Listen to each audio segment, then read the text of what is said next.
Hello and welcome back to Blood and Ashes. This is episode 29. I'm your host Mo, and I'm joined once again by the dynamic duo Villy and Jody. Selamat malam. Mm-hmm. Darmok and Jalad at Tanagra. Okay, geez, we didn't ask for your whole life story. You got it. All right, enlighten us, Vil. What was that? Indonesian. Okay. Do they have only one language? Is it just Indonesian, or do they have like It's South Africa? Google Translate just called it Indonesian, so I'm assuming that's their native language of their modern mama tongue. And, Okay, corporate America has decided that they speak Indonesian. Cool.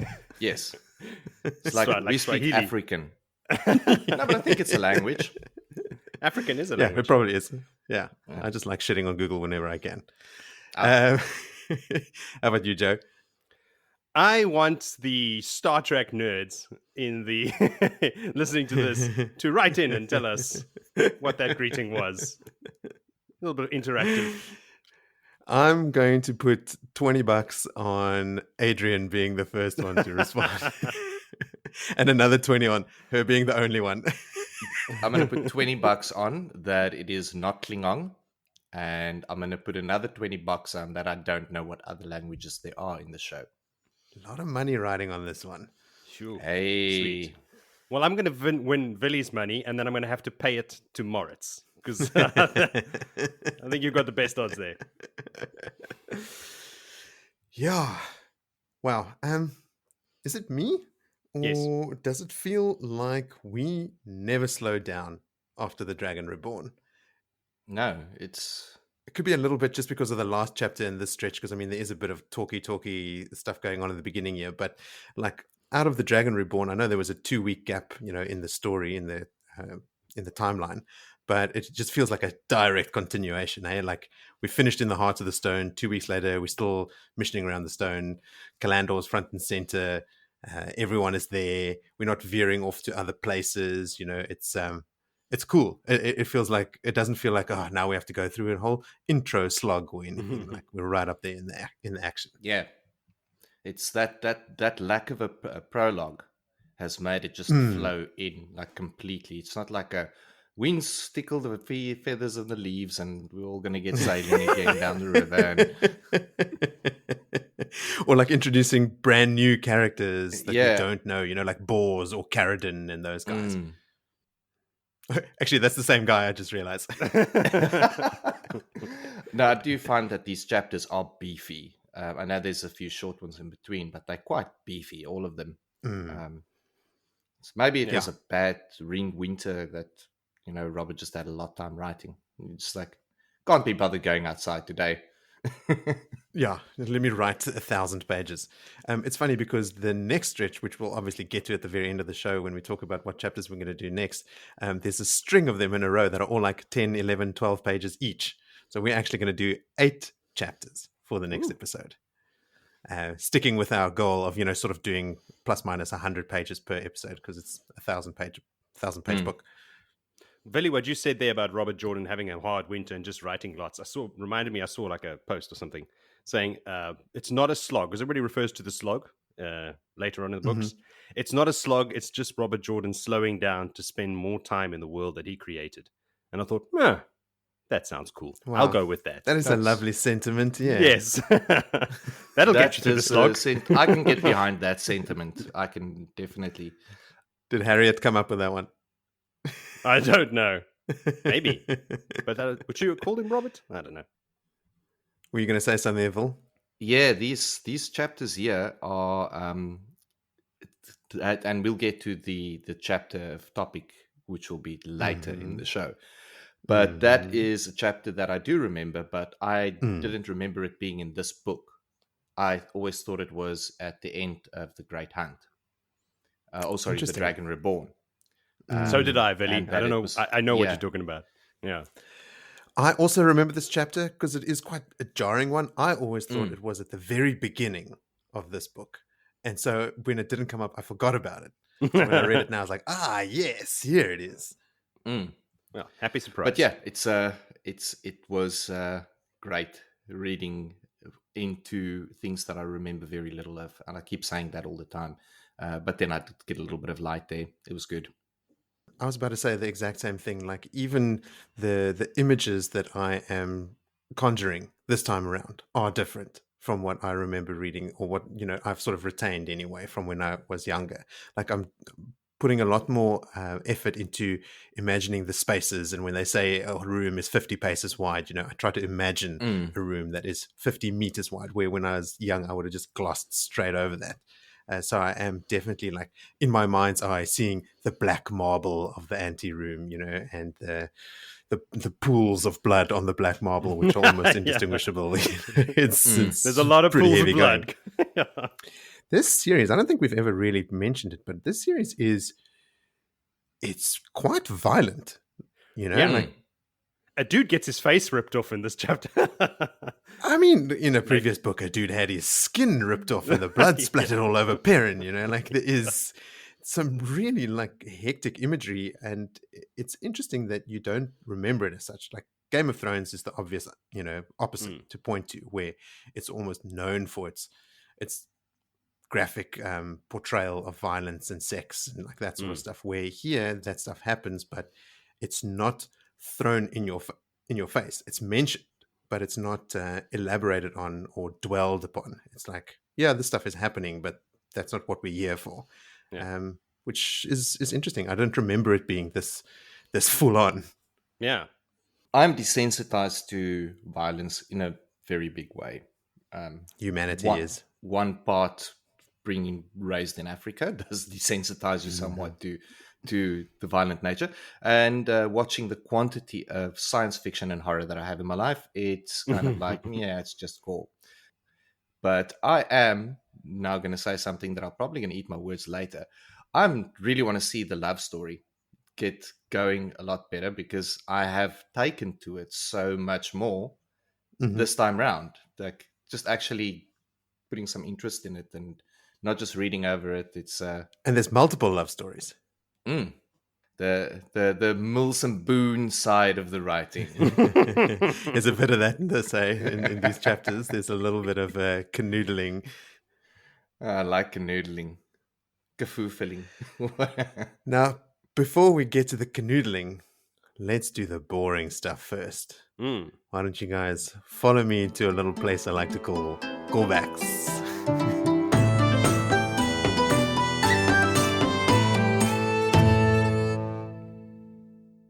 So the first one, I sent you guys a message a week or two ago about a podcast that I listened to called The Podcast of the Dragon.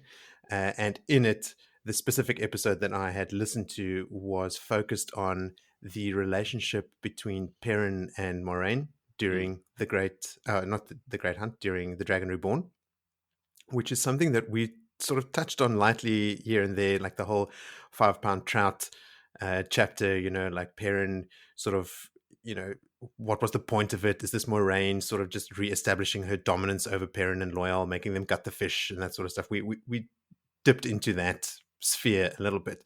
But Morgan, the host of Podcast of the Dragon, really elaborated on, just what Perrin's MO becomes, like how he says no to the Aes Sedai all the time. And he doesn't have any kind of magic to back up his resistance to them, but he still does it, and he doesn't take their shit, and it actually evolves over time where it becomes a powerful weapon for him. Like, he just doesn't listen to the Aes Sedai. They hold no power over him, which is awesome. And I encourage everyone listening to the show to also go listen to that. I think it was, I shouldn't lie now, but I think it was episode 26 or 27, just called The Power of Nope. Go listen to it. All of that aside, the reason why it's in our callback section is because I love that episode so much, and I love the analysis that Morgan did there, that I went and I just straight up listened to the very next episode, which dealt with the whole ending of The Dragon Reborn, so the last couple chapters. And in it, this is shortly after we had this conversation about why does Matt feel the urge to look at the door when he's dicing with Komar and he feels, his luck sort of working. And like I said, it was like literally a day or two after we recorded that episode and had that conversation when I listened to the podcast of the Dragon and the episode about the ending of the Dragon Reborn. And in it, Morgan just mentions that in that moment, Rand walks past that inn, and that it's actually Rand's Taveran nature that affects the dice, because as Rand walks by, Matt had rolled the dice, and Matt thinks it's his luck because it always has been. But the fact that he feels the urge to look toward the door could be because he had just seen Rand go around a corner before he ducks into the inn. So Rand is right there, and she thought, I mean, she stated it quite matter-of-factly, almost like it was accepted, that it was actually Rand affecting the dice and not Matt, which is an interesting thought, because we couldn't figure out why would he feel the urge to look at the door. Why is that line in there? So yeah, it's just something to consider. All right. Now, number 2. I know that I have sort of beaten this drum a little bit, and as our regular listeners would know, I do tend to repeat myself a little bit, but I will quickly go back to the question of whether Bane and Chiad are in a relationship. Are we still on this? I thought we've settled this. Like, why are we still on this? Well, I just had a thought and I wanted to run it by you guys. And that is that, you know how we said that because they were both Maidens of the Spear, their warrior society allegiance overrides any kind of blood feud that the Tardad and the Goshin Aiel might have had with each other.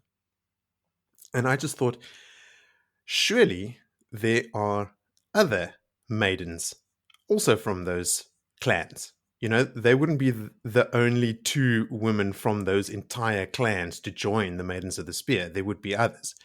And the 2 of them specifically are the only ones, because it is posed as something that is out of the ordinary. They specifically went one step further to proclaim themselves First Sisters, where none of the others that we know of or that anyone has mentioned have done the same thing. So it was just another thing for me pointing that in the direction that they have gone even further down a road of forming a bond than even other Maidens of the Spear from those 2 clans have formed, because they would also be bound by the rules of their warrior society that, you know, their blood feud is put aside. But these guys felt they actually really wanted to go a step further. And that is all I will say on that in this episode. Next time, it'll be a 10-minute one. Just kidding. Tirade. I'll go on full rant. Min's viewings in the tower. We were sort of like all over the shop with, like, is this about the split? Is it about the attack from the Seanchan? So I just went, and just to get my own thoughts in place, I want to run these by you guys as well and see if you agree with what I've sort of landed on here. So Min's viewing of the servants being attacked would not have been from the split. No. Because the Aes Sedai and the warders on either side of the split in the tower would not be taking out any of that on the servants. There wouldn't be collateral damage in the shape of servants getting attacked. But I think Min mentions the servants to Swan in that conversation to say, look, this attack is going to happen here. So I'm lumping the servant angle in with the Aes Sedai that have been bloody masks behind a veil of blood and blah, blah, blah. All the stuff that Min saw that sort of led her to believe that the Aes Sedai and the warders themselves are also going to be in a fight with the servants. And I think that the Aes Sedai visions are, because of that, more than likely from the Seanchan attack. And the only ones from the split are actually Swan and Leanne. Like Leanne's screaming mask, and Swan lying on, I think, stone in the nude or something like that. I can confirm that because Christina and I had a chat about this. She paused the podcast and came to tell me. So Christina doesn't have to write in. She can just speak straight to me. So she goes, yeah, because she's read further on. She's already finished book 5. And she says the split of the tower has already happened and there's no Aes Sedai that kill each other and they don't kill the servants and all of this stuff. So I was like, yeah, okay, that makes more sense then. Because I had been thinking about that, the fact that Aes Sedai and servants were dead didn't sound like the split to me. I don't remember them murdering each other. Warders, yes, and I think that's what muddied the water for us, because the warders do fight. I mean, Hammer dies and all that sort of stuff, but Aes Sedai are not killing each other. No, I don't think. Now, Gawain, because of that, is also sort of like between those things. Like Gawain is there at the Seanchan attack, but he is there with Gareth Bryan and Swan infiltrating the tower during the Seanchan attack. They are there to rescue Egwene. Ah. But Gawain is also obviously there at the split because he kills Hamar. And the viewing that Min has about Gawain is that he's got a bloody mask, obviously, so that's an injury, and I think he does get injured during both. I think he fights some of the blood knives during the Seanchan attack, but he also fights Hamar, obviously, who is a blade master, which he has over his head. In Min's viewing, there's a long hilted sword, much like the warders wear. So he fought other warders. She also mentions that Gawain, from that vision, she gets the sense that he's hurt deeper than the wounds alone, which could speak to his sort of tower loyalty, like he doesn't know which way to go and has to make a decision, he killed and that goes against his master. Hamar, yeah. So I mean, that in itself will cause a lot of emotional upheaval. Yeah. And then also the white boar on the green. Some of the younglings take to wearing green cloaks with Gawain's boar embroidered on it in white. So he doesn't have a banner, but the uniform of most of the younglings does reflect the white boar on the green banner. So that to me means, okay, Gawain, Swan, Leanne, their viewings are of the split, but the Aes Sedai and the servants and the warders are from the Seanchan attack. That's my rationale anyway. Well, that tracks, so I concur. Yeah. Great. We can put that one to bed, like the burnt fade and where the Turak was cut in half. And we'll bring it up later with Bane and try it again. Naturally, yes.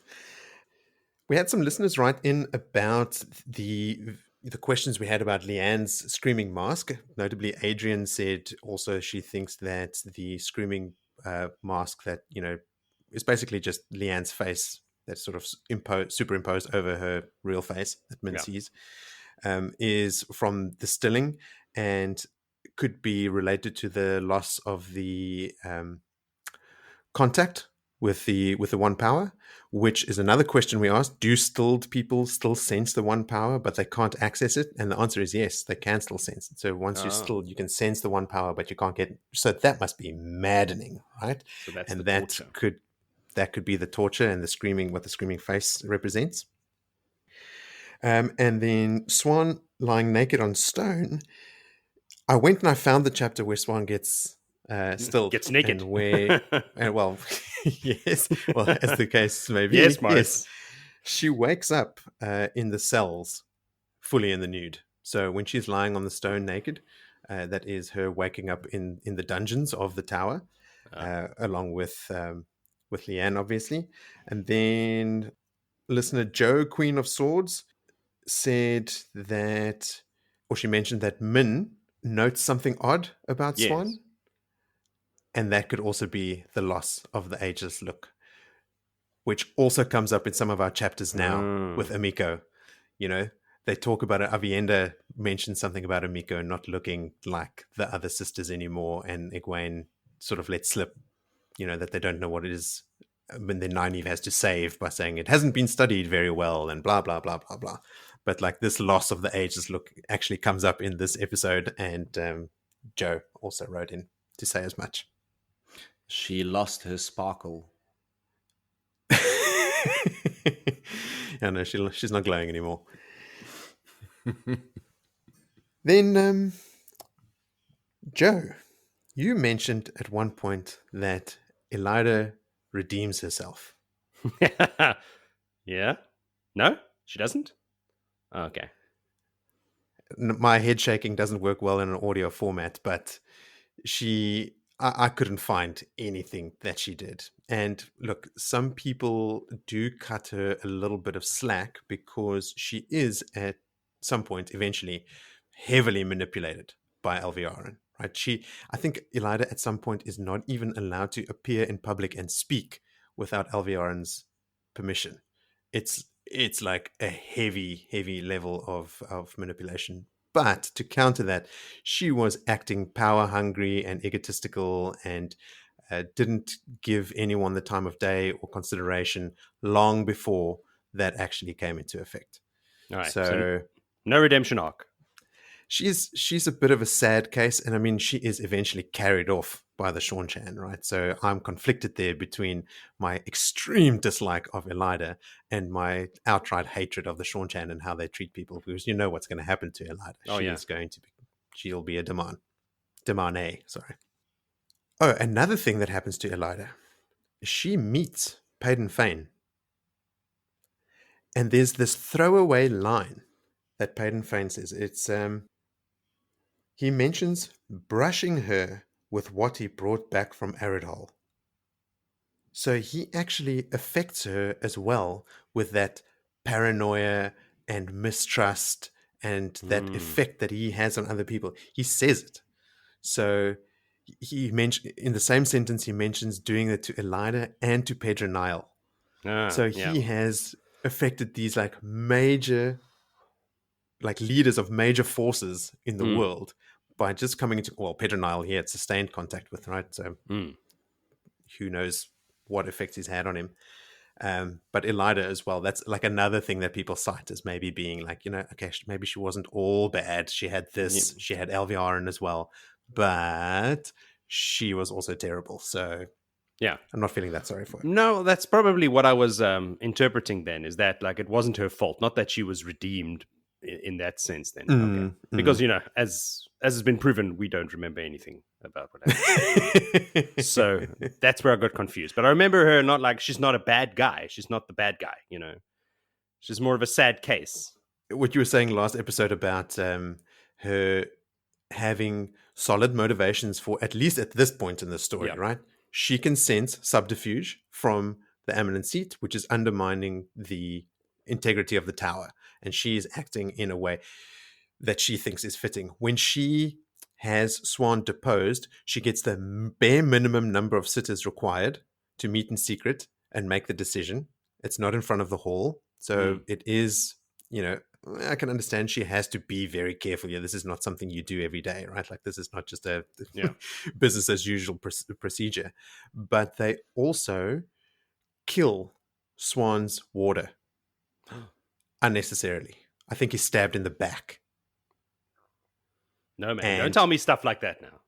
And the law of the tower states that, you know, that is understandable in this situation, but she sort of pushes it to the extreme without having to. They didn't have to kill him. So, you know, minus a couple more points for Elida. I actually feel nauseous now. Stop telling me this stuff. No more spoilers. It's awful. Let's see. Maybe it's not so bad. Maybe there are extenuating circumstances. I don't know. I doubt it. Yeah, same. Okay, let's move on to something more pleasant, like the domination bands. Oh, yes. We were wondering, or Joe, you asked the question outright, whether Suroth actually knows about them, because she phrases her question to that yellow that has been captured as a Damane. How is the tower controlling the Dragon Reborn? And you thought that that might have hinted at her actually knowing about the domination bands and whether they have some and they are using them on him. But I couldn't find a definitive answer. There's a lot of stuff that I didn't want to delve in too much because I want at least some of it to be a surprise. But apparently there was one original set and then 6 copies made. So at one point in this story, there are 7 of those things floating around. Well, unless one has been destroyed by the time the 6 come into play. But like this, or at some point they find a box of them. All right. Well, that's the plan. Nynaeve gives it to Egwene and Bael Domon to drop into the ocean, but they are captured by the Seanchan before, and Suroth gets her hands on them. The one in Tanchico. Yes. So we'll find out at that point, because I actually went and looked for the chapter. When does Suroth actually get it? Does she go, here they are, or, ooh, what are these? You know, like to see whether she knows at this point, but I couldn't find it, and I just spent too much time trying to find that specific moment. So put a pin in it. Joe, you had a question like, what the hell is the voice of the blood? You know, like Olwyn was raised to the voice of the blood, and the Seanchan name for that rank is Sojin. It is a basically a slave. Like if you remember, the slaves are called Dakoval or something like that, but they have authority over them and some power. So the Sojin of the Empress, even the blood, tread lightly around them. And the direct translation of Sojin is a height among lowness, or both sky and valley. So it's like you're a slave, but a slave with power.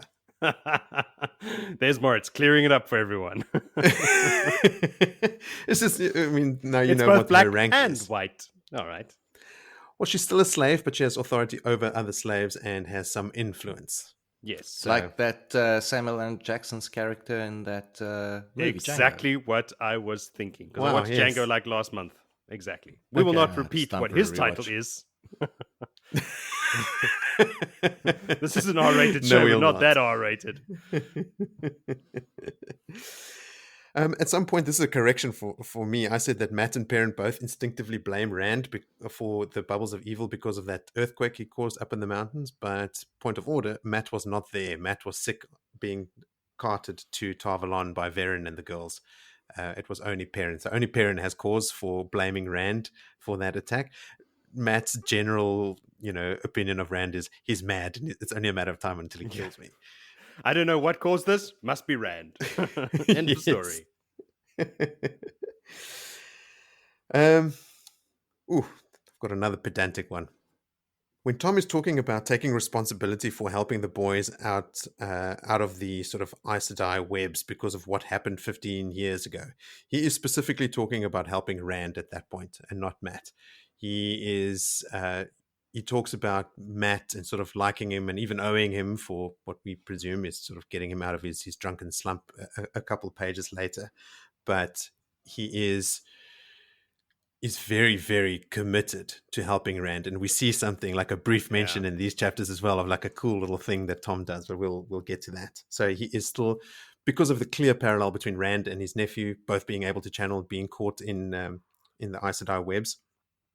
He says about Matt that he recognizes that Matt's entanglement with the Aes Sedai is but a trifle compared to Rand's, right? Like Matt's blown the horn of Valir, right? Like he is a massive thing. But even Matt is just like, yeah, you're entangled with the Aes Sedai, but I think they call it like a street side raree or something like that compared to Rand's strings that are tied to him. And then the last one, which is just a fun one. Prince of Persia was released in 1989. And The Shadow Rising was published in 1992. She's totally copied it. I wonder if Robert Jordan played video games, or computer games as the case may be, and played Prince of Persia. He totally did. I'm going to assume that he did. Because, I mean, it's even like, it's a mirror image. Like, like these things are stepping out of the mirror, exactly like in Prince of Persia. He puts the sword away and they put their swords away, and then he absorbs them into himself, exactly like in the video game. So it's a pretty straightforward likeness. And that is an end to callbacks. Villy, you can wake up now. I'm sitting here listening, and we are going into areas of the books that I can't even remember reading or haven't read yet, or I thought we're calling back to the last episode. Now we're calling forward to the future episodes. Okay, well then let's get to the good stuff. Let's do a quick recap. So previously on Blood and Ashes, Min got back to the White Tower and was recruited by Swan. Elida suspects Swan is up to something and starts conspiring against her. Bornhold and Ordith arrive in the Two Rivers. Suroth has set up shop off the coast of Terrebonne. Matt, Perrin, and Rand are attacked by bubbles of evil. Elayne throws herself at Rand to no avail. Moiraine is frustrated by Rand's lack of action, sitting in Tear for 2 weeks at this point. And Matt confides in Tom that he finds himself unable to leave. And that is quite a lot, actually, considering we did 4 chapters last episode, right? Yeah. So that's quite a lot. But now let's get into some more. So chapter 5 is called Questioners, and it's all yours, Villy. There we go. Now we are not referring to the questioners that work for the evil people that work for the light, that think they do the good job. but they're not doing the good job. This is referring to our girls, Nynaeve and Egwene, at this moment, that are busy questioning the two captured Aes Sedai. And we learn now that Amiko has been stilled during the capture. Stilled, or she burned herself out. Not sure. There's a little bit of speculation, but either way, the result is the same. Put a for pin her. in that. Put a pin on it. Was but she yes, the one the guarding heat is over. the door? Mhm. The cell? Yes. Okay. Yeah, she's the one that got herself caught half in and out, like one leg out of Tal Alan Reoid and another leg inside it, and ripped her apart and stilled her, or gentled her, or whatever. But yeah, the heat is oppressive, and everyone's taking strain. Everyone is moody that Moiraine has summoned them all, and Moiraine's not there yet.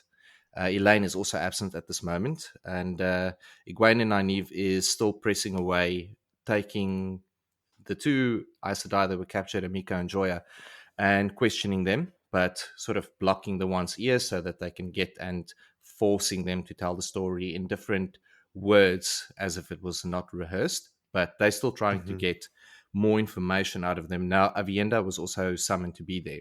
She doesn't quite know. She's a little bit afraid of this.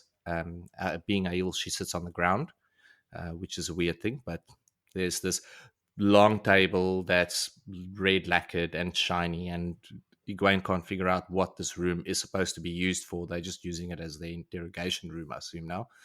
And nice high back chairs and gold furnishings and blah blah blah. But Avienda just crosses her legs and sits down on the floor, as the Aiel do. Now, Amika is, we learned now, stilled, and she is more than willing just to say what's happening, like what she knows. And what comes out is that the Black Ajah is a pretty secretive organization with very minimal links, like we discussed a couple of episodes ago. That she really doesn't have more, and they think she's lying, but she is actually. I feel sorry for her. I mean, she can't do any damage now. Turned to the shadow voluntarily, so maybe not. Maybe they got her. They compromised her at a moment of weakness. But nevertheless, she is gonna die in the next couple of years because she can't touch dark friend.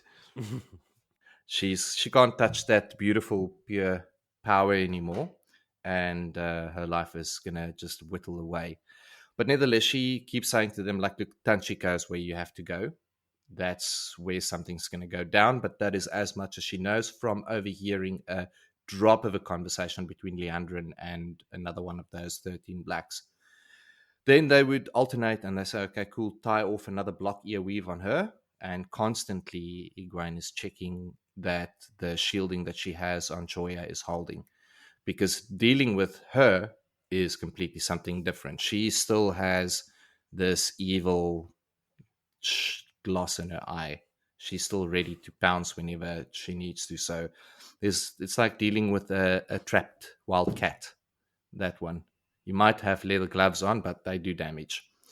But she keeps repeating the same sort of story. Like, yep, this is what the plan was. And what it boils down to is that if they can get Mazrim tame and dress him up to be Rand, they can cause a lot of chaos through there. So that's one part of the plan.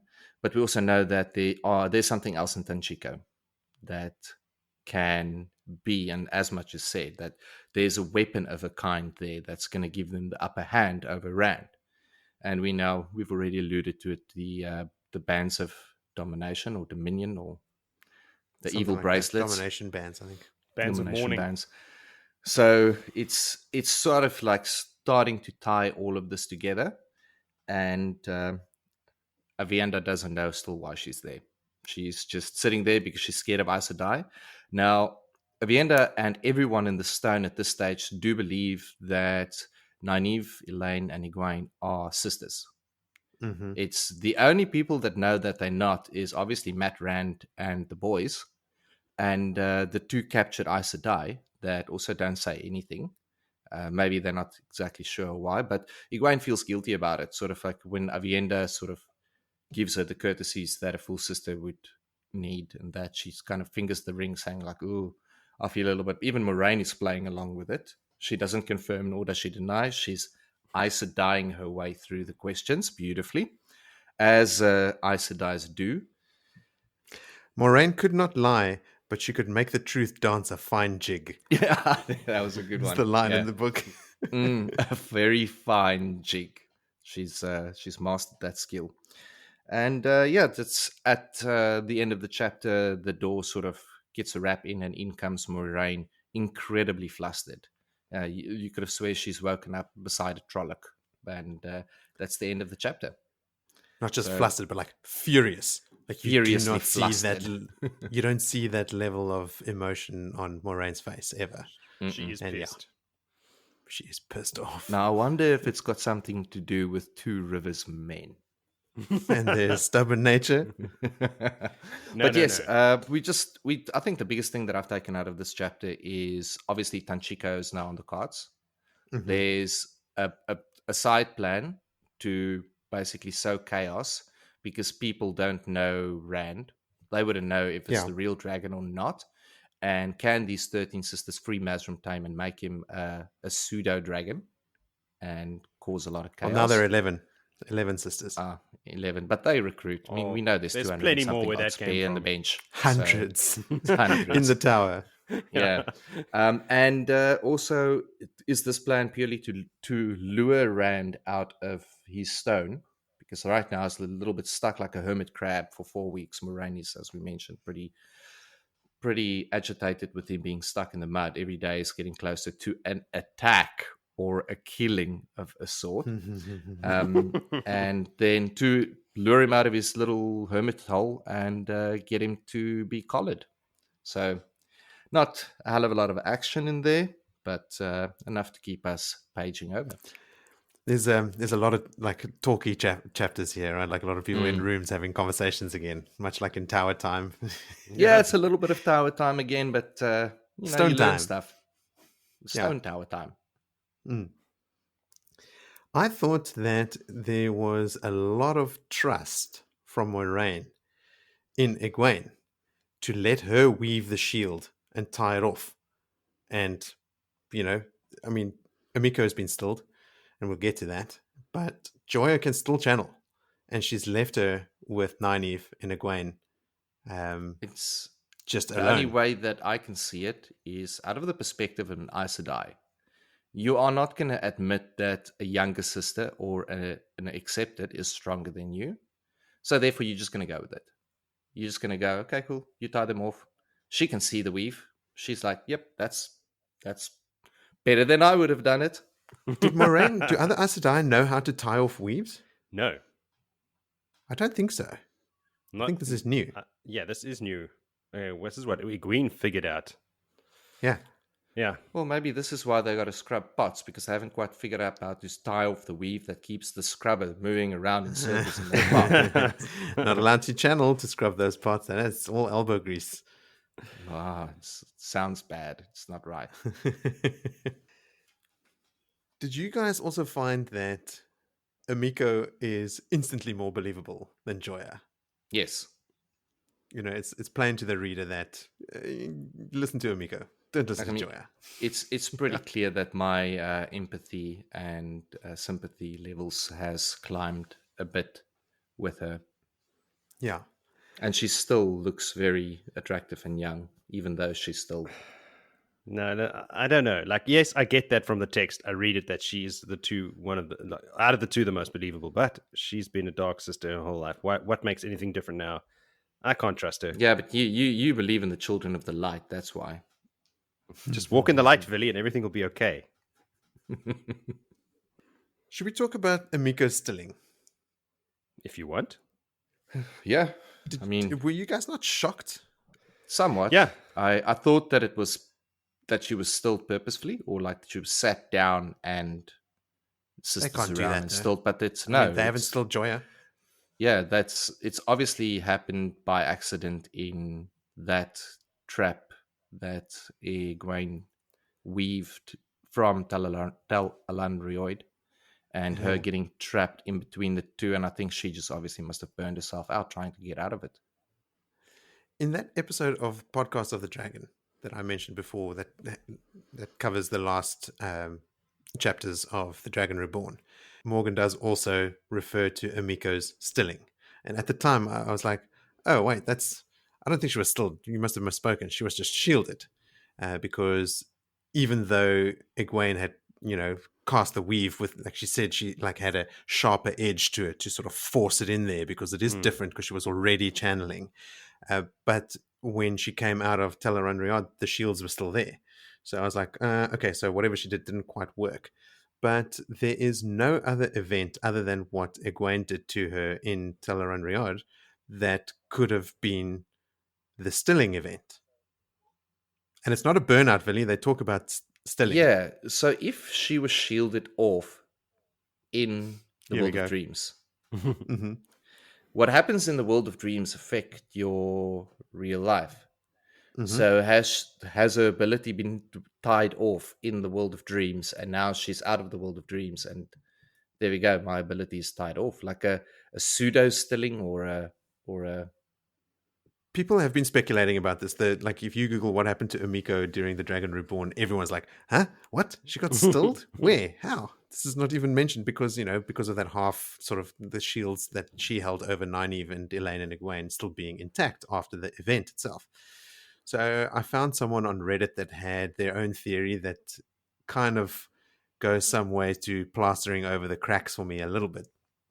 And we know that Emiko was partially in Tel'aran'rhiod and in the waking world because she was holding a ter'angreal that she was playing with that put her in Tel'aran'rhiod, but she wasn't fully asleep.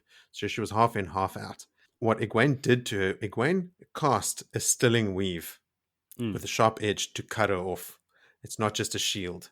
So she cast a stilling weave at Emiko, and because she was half in, half out, the weave that Egwene cast was in Tel'aran'rhiod, it didn't fully complete the act of stilling her.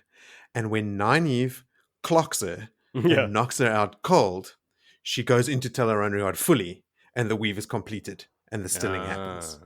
Because it's after she knocks her out cold that the shields disappear. Yes. Well, that's interesting. Okay. That helps a little bit, and that's probably where I'm going to sit until some of our listeners can enlighten me as to what they think could have happened, because it is a weird one. Yeah. That makes the most sense so far. So far.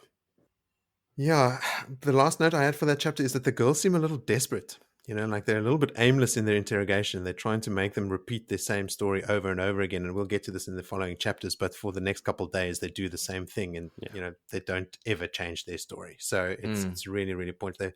They're sort of beating their head against the wall here. Well, they kind of, they're stumped right now what to do. Like they actually have nothing to go by. This is now a whole new, they've got to get intel off the ground. And it's the easiest way to just question them. Should we get into it then? Should we keep pushing on? Yes. Why didn't they torture them? Well, they're Aes Sedai. I'm asking that you've got two of the Black Ajah there. They wouldn't have, in one moment, hesitated in torturing any of those girls, and they did. So disappointed in you. They're Billy. like, don't he really is a dark believe friend, you. isn't he? He is a dark friend, isn't he? Listen, Gosh, are all three of us dark friends? I'm merely asking the question because I've watched so many horror and sci-fi movies that you just want to get the information, just burn them with the ember or stick them with a pointy end. Or two wrongs don't make a right, Billy. You can't because they're bad people. You can't be a bad person yourself. I'm not doing any torturing. I'm just asking why. It's not like I'm standing there like, torture them. Oh, Daddy wants to see the torture. Then the short answer is because they're not Shadowspawn. They're not Dark Friends. They're not going to torture because that goes against everything they stand for. Egwene's only been away from Eamon's Field for a year. Stilled one of them effectively without any consent. That's different. Well, she didn't know what she was doing. That was by accident. Yes. So torturing by accident is okay. Accident shock someone.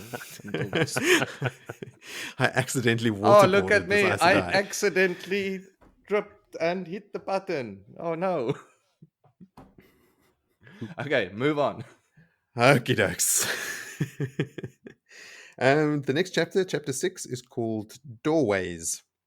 So Moiraine storms in with this look of fury on her face, and she is just straight up frustrated by Rand.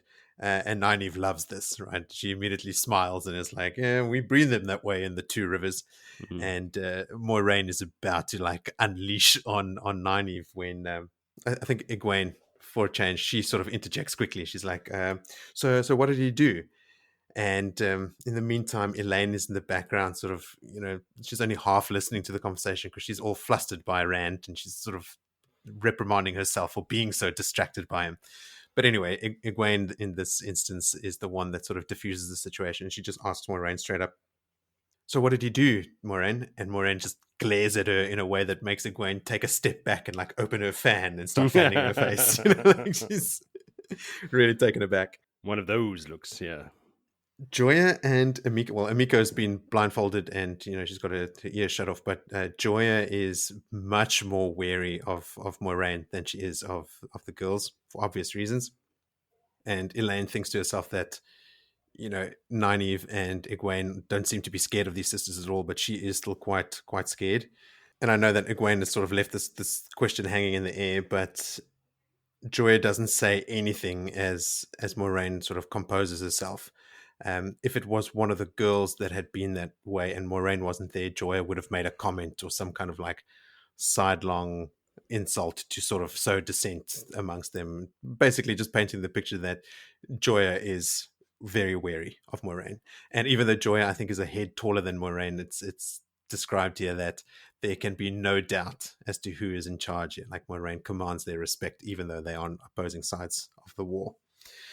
So Moiraine walks over to them and just launches into the fact that she's made arrangements for the two of them, Joya and Amiko, to be shipped off to Tarvalon within 4 days. And she says to Joya, "If you don't come forward with the truth before you reach the South Harbour, you will be tried in the Traitors' Court and surely sent to the gallows." Joya tries to say something to that. Or actually, at that moment, the Moiraine asks Avienda to go summon the captain and two of his guards. One thing we haven't said about Avienda is that she would be seeing all the channeling happening in this room. Yeah. Avienda can channel, so she sees all the flows that Egwene and Elayne are using to keep them bound and tying them off and all that sort of stuff. And is that why Moiraine has wanted her to be in the party mix? She could sense that she's got the spark in her. Moiraine almost certainly knows that she can channel, so yes, probably wants to keep her close. Probably interested in like, Aiel that can channel, but also, like probably wanting to recruit. She, I'm sure, can also sense that Avienda is also quite powerful. I mean, Avienda is on Egwene and Elayne's level as well. Moiraine unravels Amiko's binds of air much faster than Elayne could.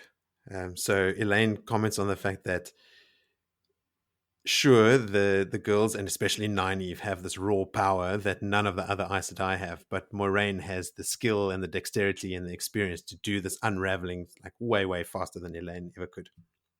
Nynaeve just looks on after hearing what Moiraine has proclaimed here, and is just like fuming. Like you can see, she's fuming. Big surprise there. And eventually the guards come in, and Moiraine just has them repeat her instructions for how to handle the two captives and to take them away, not to let them speak to anyone, 20 guards outside the room, all that sort of stuff. And they do then take the two women away, the two dark friends away. Egwene comes over to Elayne to ask what is so obviously troubling her, but Nynaeve bursts out at Moiraine, complaining that she's hardly helped them question the dark friends at all, and now she's shipping them off. She says, "If you will not help, at least do not interfere." Yeah. Whoa. Whoa. Moiraine already came in here in a foul mood. So, just wind your neck in, Nynaeve. So Moiraine just replies, now stoically, "Do not get too big for your britches." Those weren't her exact words, but that's what it comes down to, right? Like, do not assume too much on the authority of the Amelin. You are still accepted. And you're basically saying you're making no progress. Like, you Two Rivers people just don't know when to give up. So after that exchange, Moiraine considers that conversation over and just turns to Egwene and Elayne, and she tells Elayne to sort of pull herself together. Elayne should know the customs of other nations, alluding to, like the presence of Elayne, and it comes out in this chapter a little bit and the next one that it seems to be quite normal for people from Mayene to sort of, be, let's call it, sexually proactive and use it as a bargaining chip, and that Elayne should have known that about Elayne or anyone from Mayene. So she doesn't have any time for Elayne being all put out by this little episode. Now, just in that, how long is this? Is this the same morning as the bubble of evil popped up, and this basically later that day? Because they refer to seeing Elayne was the middle of the night, wasn't it? Rand. Yeah, it was middle of the night, early hours. to the morning. Yeah, early hours of the morning. Yeah. And I get the sense Moiraine came here straight from Rand. Yeah. That's why she's all worked up. Yeah. All right. And okay, so that's also why the Elayne is still all fever-eyed up about hearing about Elayne. There's not been any time between that yet. She was scantily clothed going to see the Lord Dragon. And she had a glance inside the room to see what state Rand was in as well when Moiraine went in there to heal him. So she's pretty shook up. Mm. So Elayne says as much. She says that Elayne was in Rand's chambers. Moiraine starts to lecture Elayne or Egwene on the fact that she has no future with Rand, saying, look, Egwene, I didn't want you to hear this way. Still thinking that, like the Egwene-Rand dynamic is the romantic dynamic that she needs to manage here. Saying that, Moraine's he belongs not to on the pattern. No, she hasn't picked up on this at all. But the real exchange here is between Egwene and Elayne, who are now sort of like confronted by, okay, we have to talk about Egwene's relationship with Rand and Elaine's desired relationship with Rand. But Egwene speaks up straight away in response to Moiraine, saying, I love him like a brother. And she says to Elayne, and I love you like a sister. I wish you well of him. And Elayne is obviously delighted by this, and Egwene is surprised to smile herself. Like she said it out loud, and she finds herself actually believing it as well. And she asked Moiraine, if she's ever been in love, like sort of saying, like, what would you know about this sort of thing? But without any surprise on her face, Moiraine says she knows the face of her future husband better than either Egwene or Elayne do. Does dun, she? Dun, dun. Well, she says so, and she can't lie. So, yes. Well, what you think is real is not a lie to you. Whoa. So, okay, well, Vil, I get what you're coming at. Like, you are speculating, is this face that Moiraine is referring to Tom's face? Mm. I think she does know, and I think Min told her. Okay, fair enough. I can go with that. Min has got secret skills. She's known Min for a long time. Mm. Aes Sedai always have auras and visions and stuff around them. And Min has also met Tom and seen Tom. Or has she? And Balon, yes. Tom was still with him in Balon. But even it could have been before that she said, oh, I see a man. You're going to marry a man with a big white moustache. And he's going to be a senior man. A gentleman.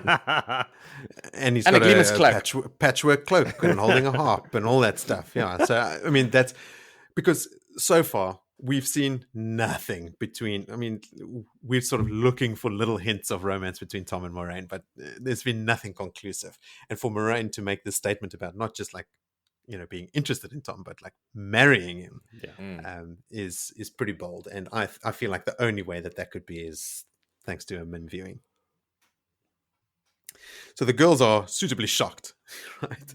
And they want to know more, but Moiraine sort of just brushes it aside, but she sort of makes Nynaeve understand whoever this man is, it's not Lan, okay? Don't worry.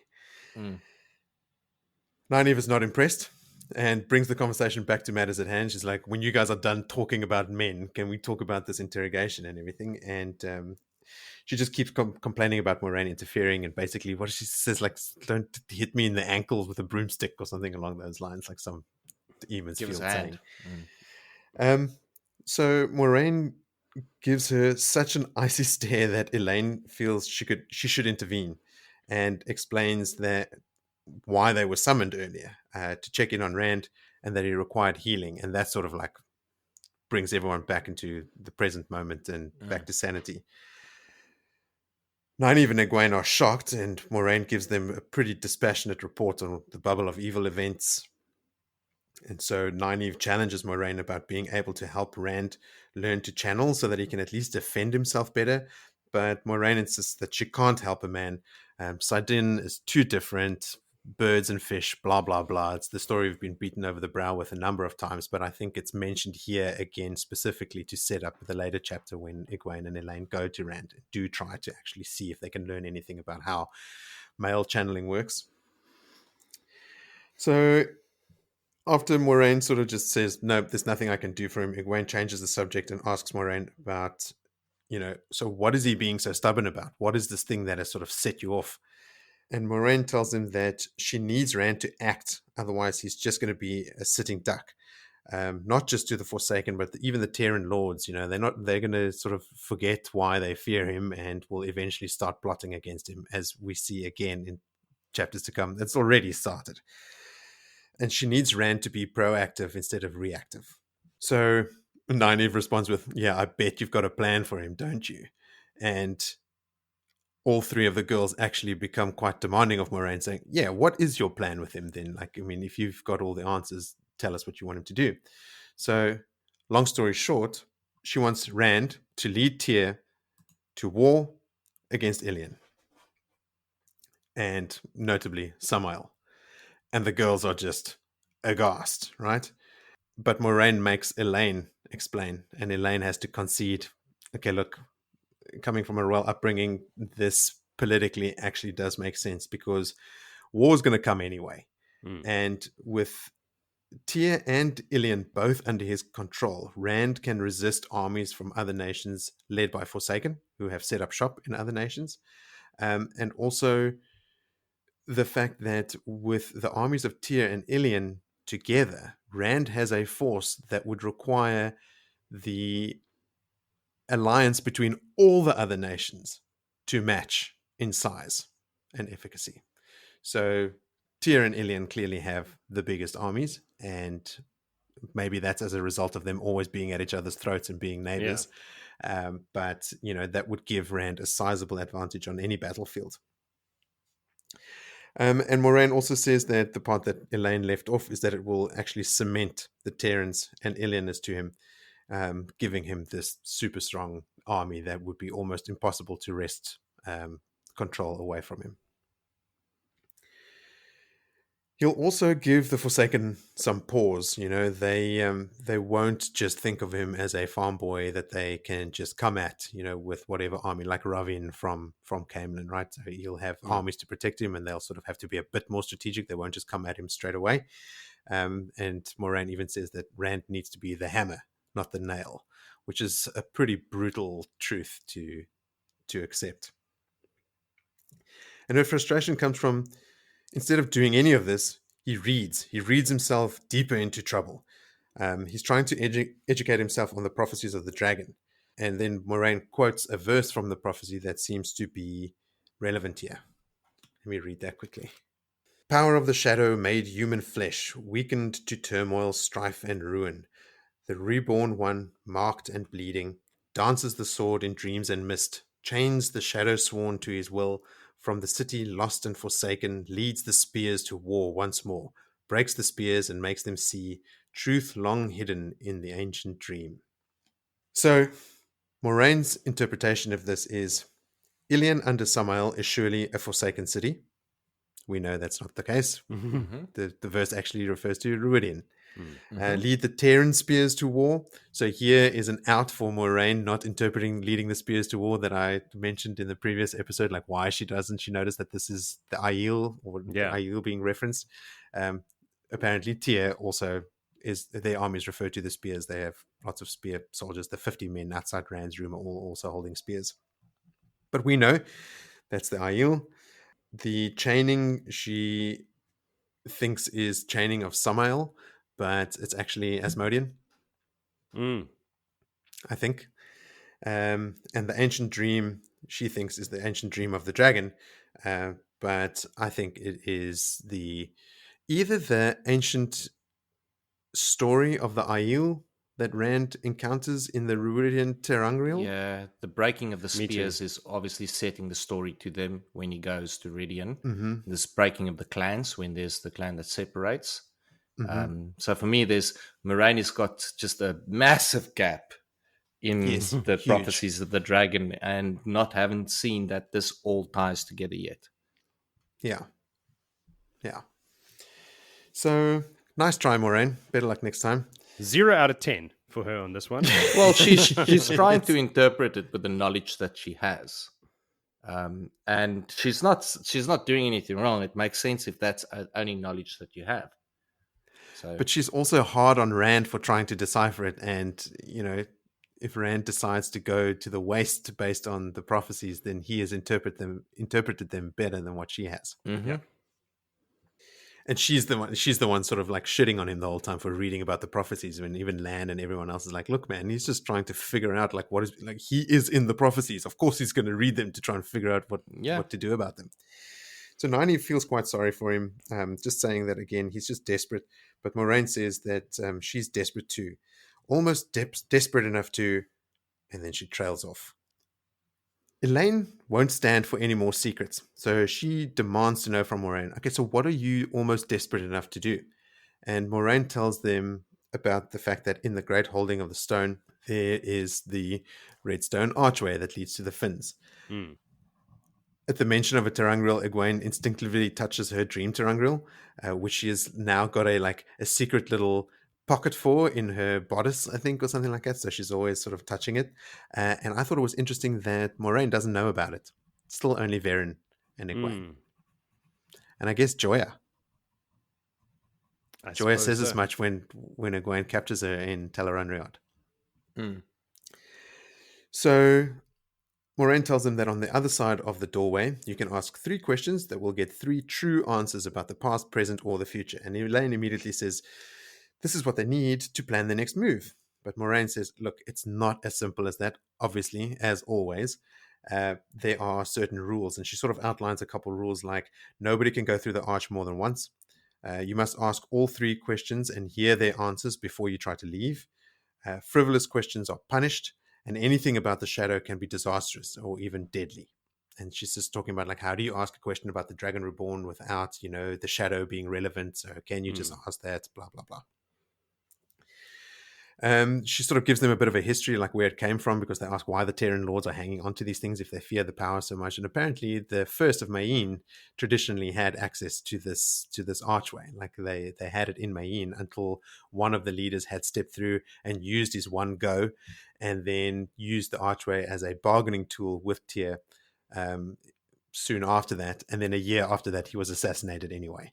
So Tyr just took the thing off him, and, it didn't... And put it in a room and never used it. A very easily accessible room, I should add. Belal and 13 Black Ajah sisters were in the stone for weeks. Didn't steal any more Terangrial? Well, did they even know it was there? The girls talk about, like going down there to see what was there in the Great Holding, which is a thing that people know about, right? The other Great Lords know about it. It's a known thing. And they confirm here, like in a sort of offhand line as well, it doesn't look like anyone had gone down there. Everything was still covered in dust.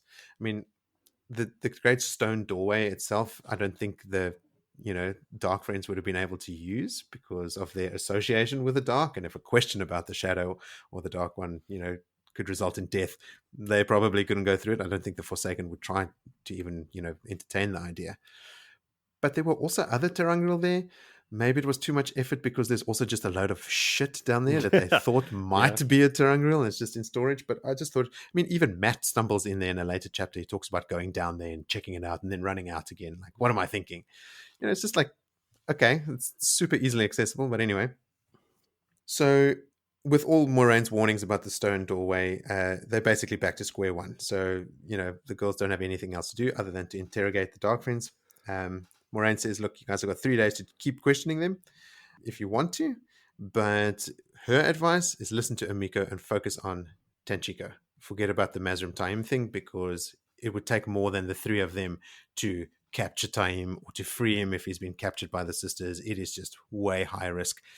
She believes Emiko more. Her instincts tell her Emiko is the one to follow. That's the lead you guys should be focusing on, and that they should go to Tenchiko. And with that, she basically wishes them a good night and strides out of the room. So the girls sit down with a cup of chilled wine and talk about men. Yes. Well, Egwene mentions that the unsavory Lord Gabriel that seems to be sort of cozying up to Morghese sounds like trouble, but Elayne is sure that Matt must have been exaggerating because Morghese is way too shrewd to be taken advantage of like that. But the majority of the discussion really is spent talking about Rand and how Elayne can claim him and chase off Berylane. Nynaeve reminds Elayne that they don't know how long Rand has before he goes mad. A year, maybe 2, which is confronting. Like, even for us who have read the series, or for me at least, I was like, oh shit, that's right. Like, he could be like going mad in a year or 2. Like, that is around the corner. It's been more than a year since they've left Eamon's Field. Yeah. It's already a little bit mad, let's be honest. Yeah, no. He's been mad long time ago already. But Elayne is resolute, right? She doesn't care. She's a little despondent about the whole Berylane thing, but she's made up her mind. She loves Rand and she wants to do something about it. And Egwene tells her, look, in the 2 rivers, there are things you can do to express your interest in a man, put flowers in your hair and that sort of stuff. And she's not saying do exactly that, but you can sort of make it known to him how you feel. This isn't the court at Camelin where, you have to go through balls and, specific rituals to sort of proclaim that kind of feeling. So Elayne says, okay, well, she doesn't say, but she resolves to tell him outright how she feels. And Nynaeve is sort of worried about it and says, what are you going to do, Elayne, when in 3 days those other 2 dark friends are shipped off and we have to make a decision about what we are going to do? Are you going to stay with Rand or are you going to come with us? If we go to Tenchiko, are you going to come with us? And Elayne doesn't even bat an eyelid. She has a duty. She wants to become an Aes Sedai. Her feelings aside, she has this duty that she has to fulfill.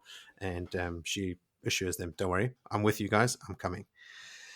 And they end the chat on sort of like a somber note and the hard realization that nobody knows the events of the coming months. They don't know if it's going to be another year even until the last battle. Like, everything is ramping up and nothing is certain. And Nynaeve says to Elayne, it's not the time to sit idle. If you sit and wait for what you want, you might not see it this side of the grave. Which is, a good spur to action for Elayne. Like, you don't know how long Rand is going to stay sane. We don't know if we're going to be alive a year from now. Don't sit and wait for what you want. Get it. You should do it right now. Yes. Come with me. Yoink. So another good talky one. Talky. Lots of talkiness. Did you guys want to add anything to that? I mean, no, look, Moiraine is clearly at this stage falling behind the asking rate. And she's grabbing a little bit at straws. Like, she knows a few things, but you don't always reach for the hand grenade first. You see if there's a MacGyver plan to get yourself out of this. So I think she's starting to reach a bit. She's getting flustered. She's probably tired of being reactive the whole time. In the eye of the world, like, shit's happening at the eye of the world, let's go be there. We said this last time as well, I think, or in a previous episode, like, everyone's talking about Tome Head, the watchers over the waves. I guess, like, let's go be over there. I don't know what's going to happen there. I'll just go and try and be prepared. Everyone's having dreams about Calandor. I guess Rand is going to go take this, and Rand's run off to Tyr. I guess this is what we're doing now, and like, has to like sneak into the stone and start bale-firing Forsaken to make sure Rand doesn't die. It's she's so funny always on the because back foot. She doesn't. She's still on the back foot, but now she's just pressing Rand. Like, hey, it's been 2 weeks. Where are you going? Like, you got to go somewhere. Let's get moving. Yeah. I don't know where you got to go. And as we find out, the Terran Lords are plotting against him already. So, she's not wrong. I mean, Moiraine, Damodred of Kyrian, She plays the game of houses. Yeah.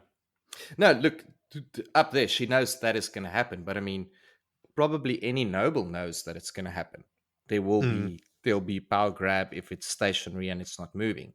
And I think Rand is equally aware of it. And that's why he's keeping all these lords so heavily on their toes he's being quite a dick to them, which is nice to see. It is great because they are shit. Yeah, he's really laying into them, but he wants to be a little bit of channeling parents' character here. Like he wants to be a thinky boy for a bit. Like let him be a thinky boy for a little bit. Yeah. He wants to. He doesn't want to just act, and he certainly doesn't want to just go declare war against Elayne and Samael. No, not at all. I think the biggest part is that he also doesn't want to diminish what essentially is going to be the army that he needs at the final battle. Like putting the two biggest armies against each other inevitably means at least a huge loss of life. And then what are you left with? Like he doesn't have that I'm the king of the kingdom type approach. He's thinking of the bigger game. He's also constantly saying, I have to do what no one expects. And he includes Moiraine in that. You know, like he wants to just completely catch everyone off guard, which he does. When you really get stuck in life, and this is good life advice for all our listeners out there, and you really don't know what to do next with your life, always get a tattoo. And that's what Grant's going to do. Just get some tattoos. Get a blood and ashes tattoo. Blood and bloody ashes, why don't you? All right, let's soldier on then to chapter 7 called Playing with Fire. Take it away, Jody. Yo. So yeah, Egwene and Elayne have decided at the end of your chapter, we're going to go tell him right now, this very second. So here they are outside of Rand's door. They've just had wine. They've just had wine. Ooh. So a bit tipsy. And it's morning. It's like some morning wine. Oh, that's the best kind. Yeah, dagdronk. So off they go to the Lord Dragon's chambers. They have a plan. It's actually a 3-point plan, but we'll get into that as we go along. It's way more complex than any kind of mat plan as we've previously seen. They're getting better. Plans don't reach more than 2 points. If that. Get in the stone, save the girls. Yes, there you go. So anyway, as they approach, stone dogs melt out of the shadows like fades, I imagine, and scare the shit out of the girls. Like they know that they're there, and yet when they appear, they still go. I mean, Elayne even goes. She has a little gasp. Yeah, like they just whoop. They know they're there somewhere, but they don't know where exactly. So anyway, they are there under the pretense of checking on Rand's wounds. Gaul is there with them. That's the first time that they've mentioned Gaul's age that I can remember, but they say he must be like around Nynaeve's age, maybe a little bit older, and I always pictured him much older. Like, did you? Yes, I did not picture him in his mid-20s, you know. So anyway, I did. No, for me, that's new for me. Like he's a kid. Nice. Yeah. All right. So Gaul tells him, like, oh, you're here to see his wound. Yeah, maybe his wounds are bothering because he's been in a foul mood this whole morning. Like, there was a bunch of lords in here earlier, and Rand, like, physically picked one of them up and threw him out the door that he slid along the ground and almost bumped into those pretty carvings he calls the defenders of the stone. They are very good looking and they just stand there, so they must be carvings. It was Lord Torian as well, who is not a minor lord. So he got slid out there on his face, almost hitting the defenders, bowling them over. Yeah, but literally by the scruff of his neck. And of course, that the Aiel think that these two, Elayne and Egwene, are full sisters, so they're not going to stop them going in anyway. The girls are very nervous that they won't let them in, but of course they're going to let them in. So they're like, of course, Aes Sedai, this way, please. So the room is cleaner than what they last saw. The last time we got that, Elayne got a peek in there. There was blood and everything was, chopped up and on fire and broken glass everywhere. So it's a slightly better, but now there's just books lying around everywhere. And Rand is like lounging in a chair by the window with a book on his knee. And I had this moment when I was reading this thinking, oh, how awesome is that? If you could just live in a palace and have servants take care of your every need while you hung out in your bedroom and read all day. That sounds like a dream come true to me. It does. No kids bothering you. I'd like some chilled wine, please. And in comes. But anyway, but then again, he does have other children. He has these high lords that are basically kids. So anyway, he hears them come in and he jumps up thinking it's again these high lords, sons of bitches. And he's angry and he's like, "What do you? Oh, it's you guys. Like, how you doing? You know." And Egwene actually notes something when she looks at his face. She notices that, like, how much harder he looks. He's not the boy from Emma's Field, and this is noteworthy as well because I think he's just had to deal with so much shit in the last 2 weeks. Because you're saying he's only been in the stone like 2 weeks. Because previous to that, he was running around. We didn't get to see him a lot. He was always ahead doing his own little hardly missions. Hardly sleeping. He was hunted. Yeah. So all these things that have happened to him now, he is badass. You don't want to fuck with this guy. They make a note several times to mention that Calandor is there resting on a very gaudy looking stand. I can't picture how gaudy it could be, but it's very gaudy, people. Yeah, my mind also just slides right off it. And little dragons doing stances and lions roaring and emerald eyes and silver inlays and written script of "Here hangs the Calandor of power." Okay, there you go. Cool. Maybe we got some ducks flying on the back of it or something. Probably. The herons wading through the rushes. Probably. He apologizes for barking at them. He's happy to see them, but he is immediately like, "Wait, what are you doing here? What do you want?" Because he's just so suspicious of everyone, and that's that hardness, and rightly so. I mean, the poor guy has been hunted for several months. He's currently being hunted as well. Not that it's written here, but you know he is. By Elayne. Yeah. Jackson. And she's totally. done with him. And the High Lords and the Forsaken. Whatever slick trick she had up her sleeve has gone completely Pass. cold. She's off it. Yeah. Moving on to the next one. So their plan is in 3 parts. Part 1 is, let's see what we can do about helping Rand channel. All right? So, of course, they haven't seen each other for a while, so they get a little bit of reminiscing about... they reminisce about the boys getting drunk at 13 on brandy. Yeah. Like, whoa, these kids in the country, they go hard. They do. Yeah, throwing bowls at Nynaeve's head. Good times, good times. Getting drunk, throwing things at people's heads. As you do in the country, there's really nothing to do in Emma's Field, so this is what you do.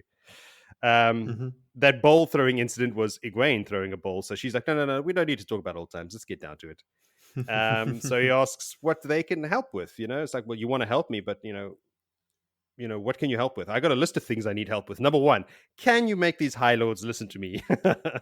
Like, no, I don't think anyone can do that. He also mentioned something about unwanted dreams. And he's still not warding his dreams at this point? Guess not. It must be. He also has, like, I can also use help with, and then he looks at Elayne and Egwene and cuts short. Help with what, man? Finish the damn sentence.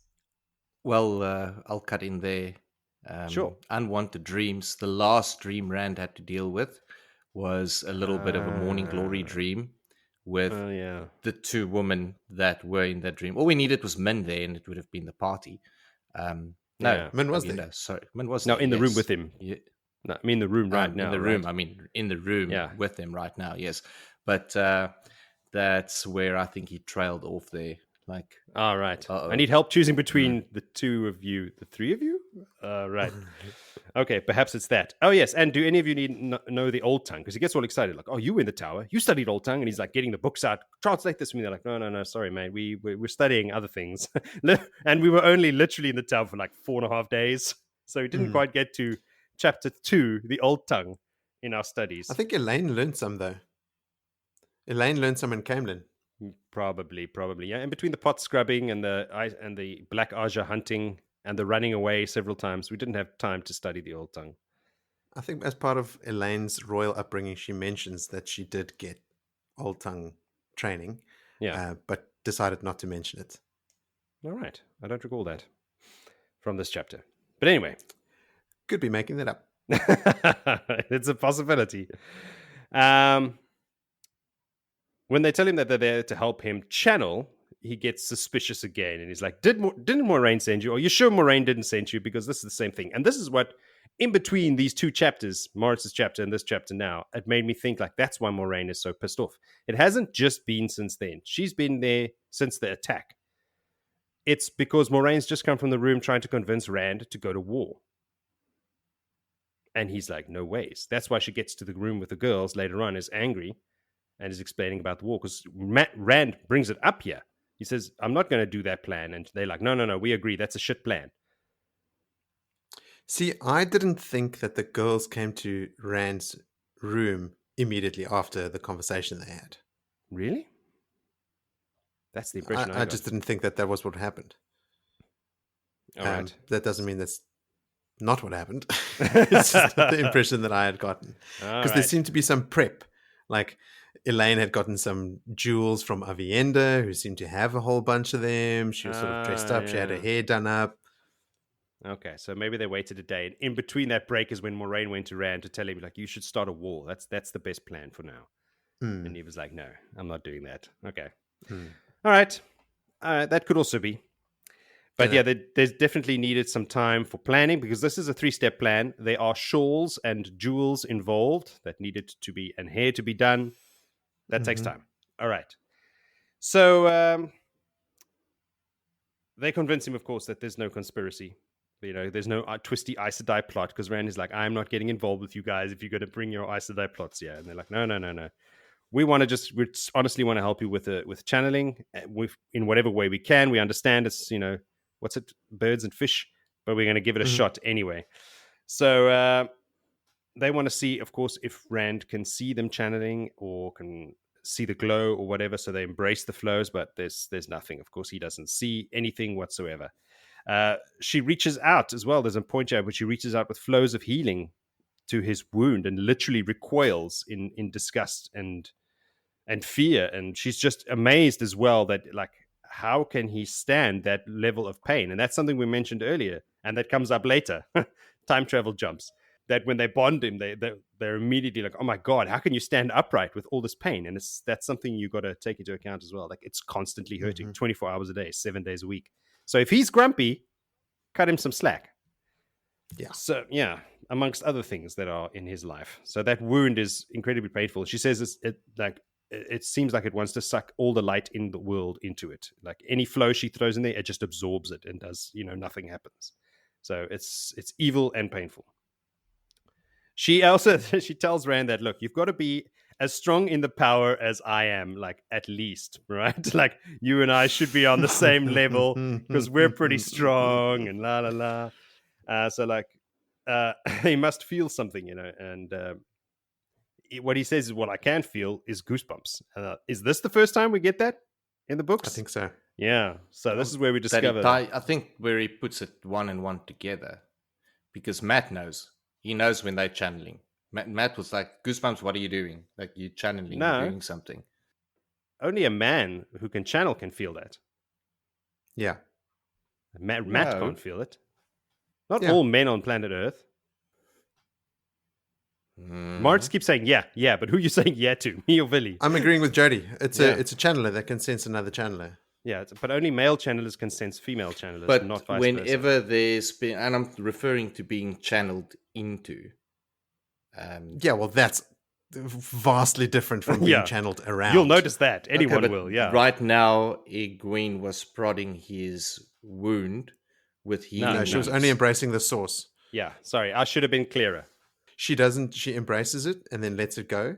And then she asks Rand about it again, and he says, "I've got the goosebumps again, but I'm not. But she's not channeling." And she sort of smiles because Elayne has embraced the source. Yeah, so they do the double-blind placebo control experiment, and then they find out that so this is an actual thing. Like, well, now we can confirm that you can feel when a woman channels, but they don't feel anything. They don't see anything. But of course, he confirms as well. He can't see any of the flows, but. She asks him to embrace Saidin then to see if they can, sense a man channeling or whatnot. And the first thing he does is use a flow to pinch her butt. And I was just thinking, fuck. Classy, Rand. Classy. But he is going insane, so we'll give him... it's his madness. Just blame it on the madness. So Elayne also channels and returns the favor to him 100-fold. I mean, she hurts the shit out of him to get him back for what he did. He limps afterwards. Yeah. And he name drops our podcast several times as well. Thanks Rand. Shout out to Rand, propping up the show.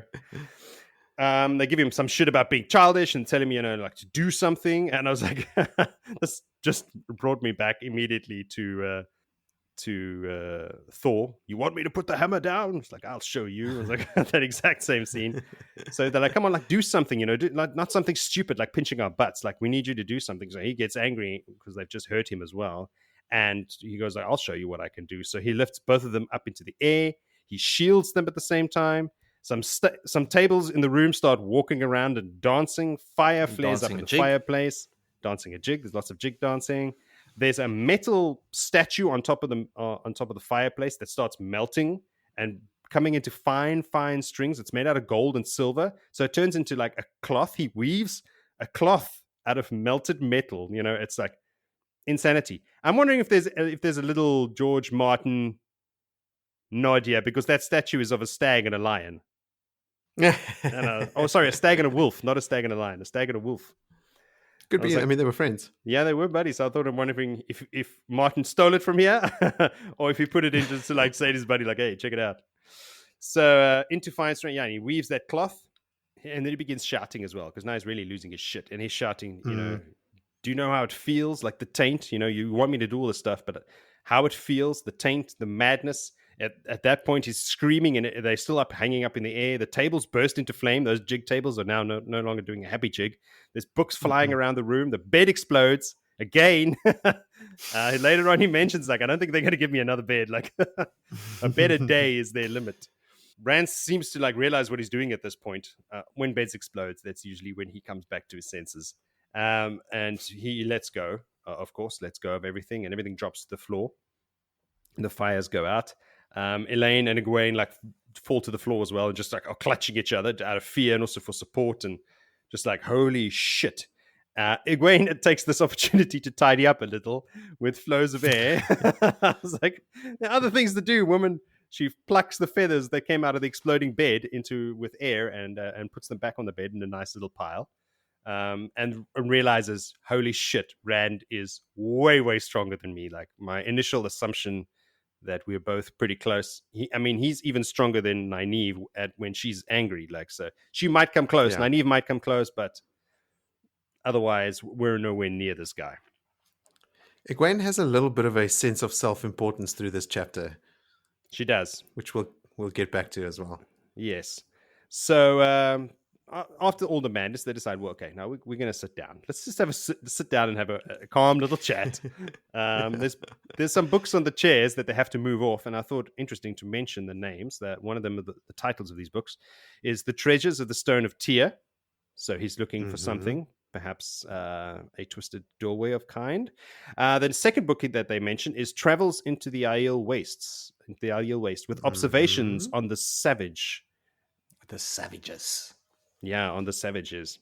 And then another one is Dealings with the territory of Moiraine.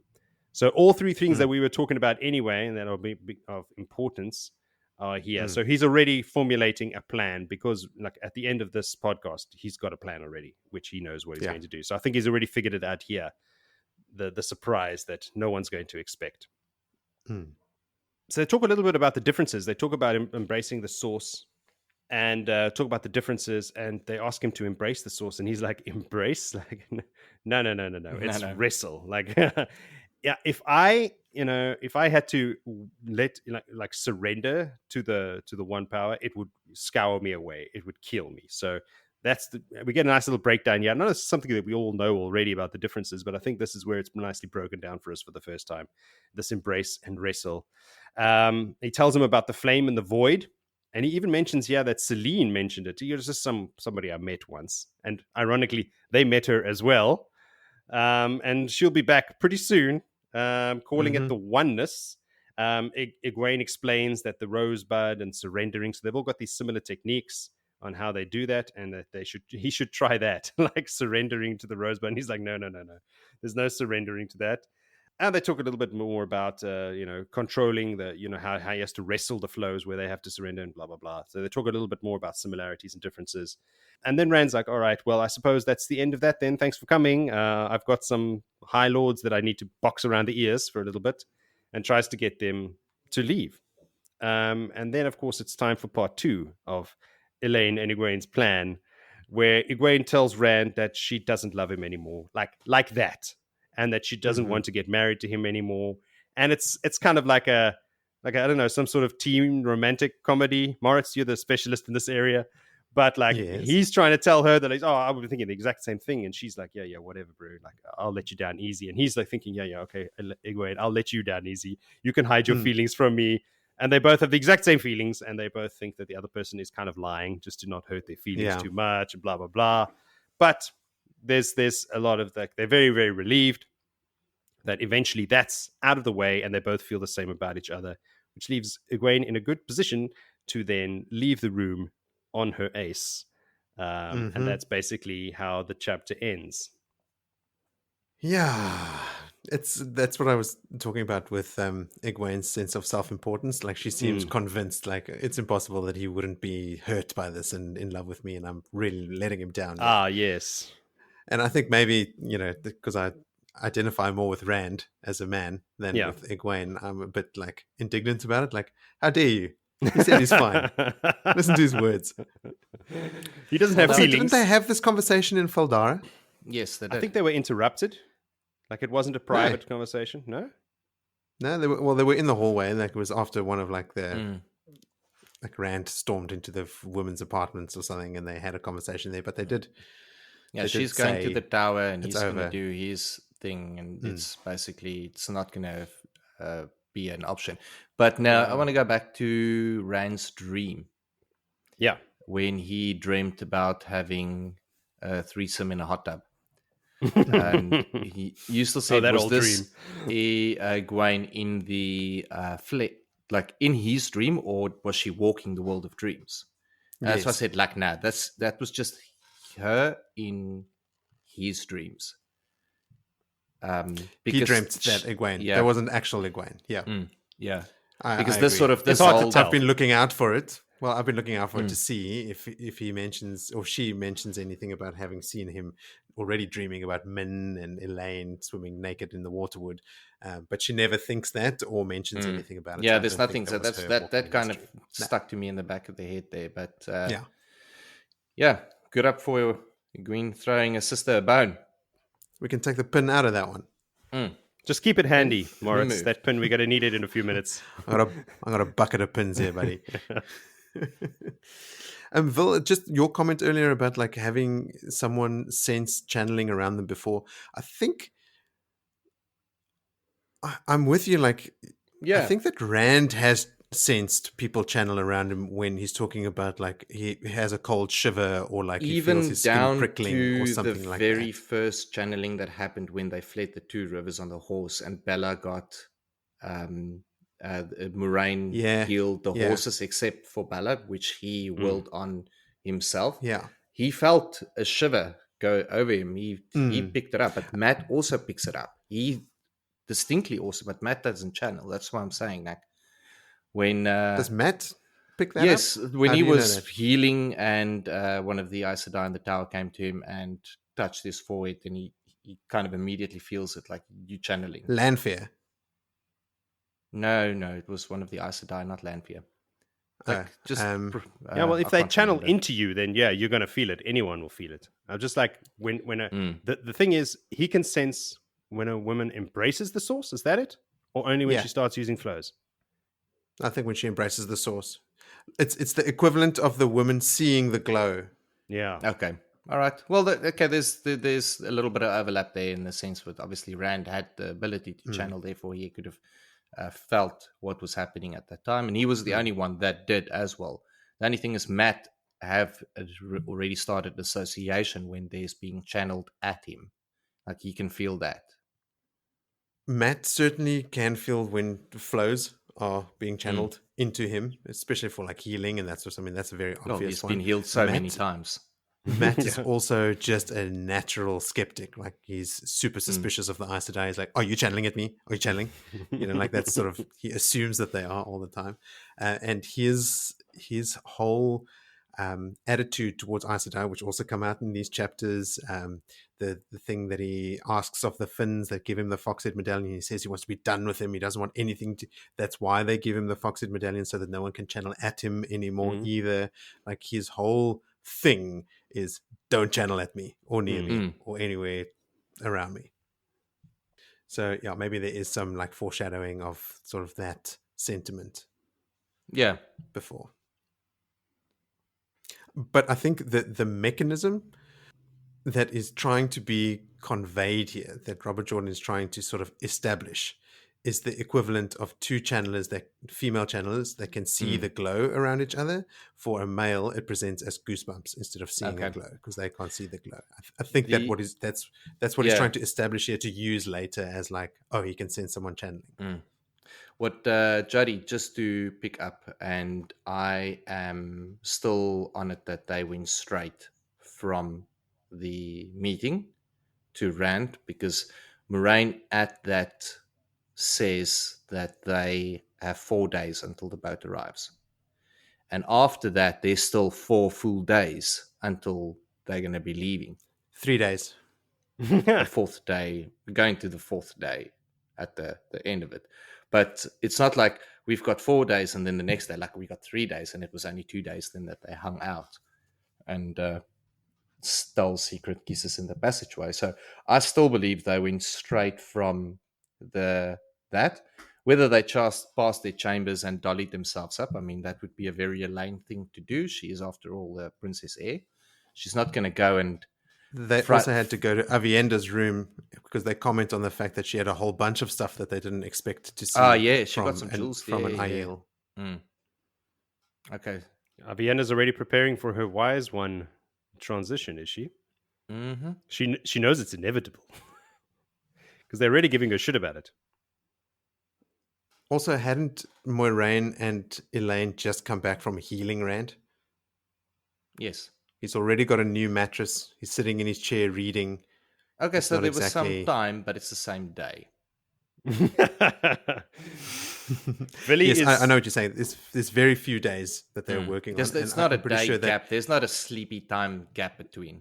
No, but all the sort of canoodling and the time that they spent together and stuff is, I think, referred to as 3 days. I mean, if you inhabit the king's quarters, then after nights of sleepiness, you'd have new mirrors hanging. The mirrors wasn't hanging; it was just cleaned, and they're like, "Well, get the man a mattress. It's still morning time. You never know. You might want to go back to bed." And hence, he's not going to get 2 mattresses in 1 day. Ha ha ha! Stop. Billy is the king. It is undisputable. I am the Rand now. Indisputable. Egwene mentions that she's felt something woven by Saidin once before. What was that? Mm-hmm. Who says it? Egwene. Gwen. In this chapter? Mm-hmm. I don't know. I don't know. You. Well, what happened at the Eye of the World? Does Agenor shield her? She tries to reach for the source, but she's so like novice at that stage. She can't do it. She's sort of like helpless. She tries to reach for it and she can't channel, I think is what happens at the eye. She got but Agenor might have sensed that she can channel and just shielded her. She got a hell of a fright there, sort of prodding Rand in his sore side. And then he just picks the two of them up, shields them, blocks them, ties it off, makes the table dance, do a jig, And melts a I metal, think it's wave a carpet. Yeah. when she is shielded by Rand, I think that's when she mentions having felt something created off Saidin once before. She says once before. So listeners, let me know, when is this other time that Egwene was experiencing Saidin? Throw us a bone. Rand explains that when he makes his weaves, it's like remembering something. Mm. So Yeah, good. thanks, Lewis. Liu's doing all the channeling, Rand just being the body at the moment. But then once he's done it, he can remember it. He can see what he's done. No, but he couldn't do it to Lanfear. Yeah. We'll get there. He forgets the tying off He the tried to shielding. remember how to tie off the shielding against Lanfear in his quarters in the next chapter, or the last chapter. The shielding. He's like, just how did in I general. do it? I couldn't remember it. It's like he tried to and then just couldn't. Does he forget or does he choose not to? No, he can't remember. No, he just couldn't remember. We'll get there. Okay, we're litigating the next chapter already. Yes, we've already skipped. Let's get to that my chapter part. then. Like, So yes, let's get to that chapter. And that chapter is chapter 8, called Hard Heads. Vili, take it away. all right, ladies, pull up your wine glasses, get that curly blanket, that fluffy one out, because the love story time is here. So Egwene is ducked out the room. Rand is muttering to himself, thinking, and he's got to deal with. And he turns around and he's shocked to see that Elayne's still there. And him with her alone in a room, he becomes all princess courtesy, like my lady. And she puts him in his place and says, look, that's it. You call me Elayne right now to my face. You Rand, I'm Elayne. Otherwise, I'm going to start calling you the Lord Dragon. And he's like, okay, cool. Now I'll go with Elayne. And she's quite. Now she's got butterflies doing tumble turns at this stage inside of her. She's really nervous. Like, yeah, what if he doesn't feel the same, I suppose, and all that girly thoughts that go through. And she's not quite taken to this custom of being like Elayne up front and being a go-getter. But she does, and she says, like, Rand, do you like me?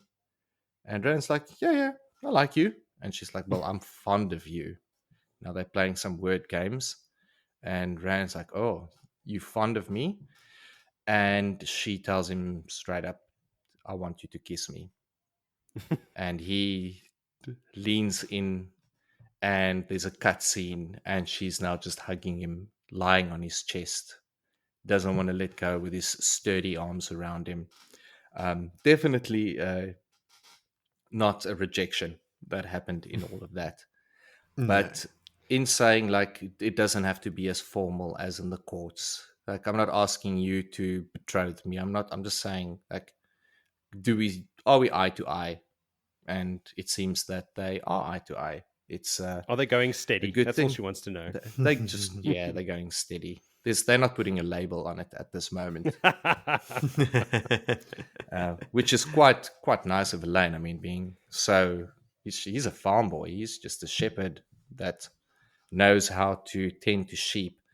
But she's the lady of the court and the Dragon Reborn. I also would not put a label on it if my partner was going to go insane and kill everyone. That's for the moment. Let's just hang out and see where it goes. Let's just see where this goes. Yeah, she's living for the good times, not the bad times at the moment, and Indeed, that's how one should live life. Always for the good times. Don't look at the bad times or the concern or the worry or any of that. There's good times to be had between now and my insanity or my impending death. So more life lessons from Vili.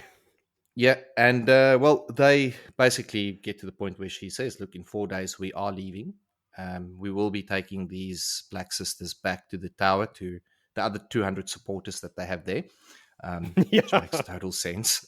The worst place to take them.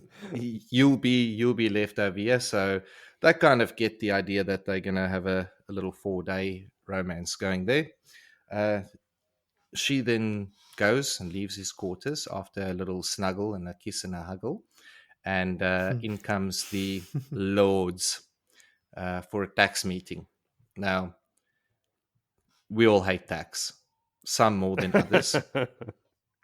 I don't like tax.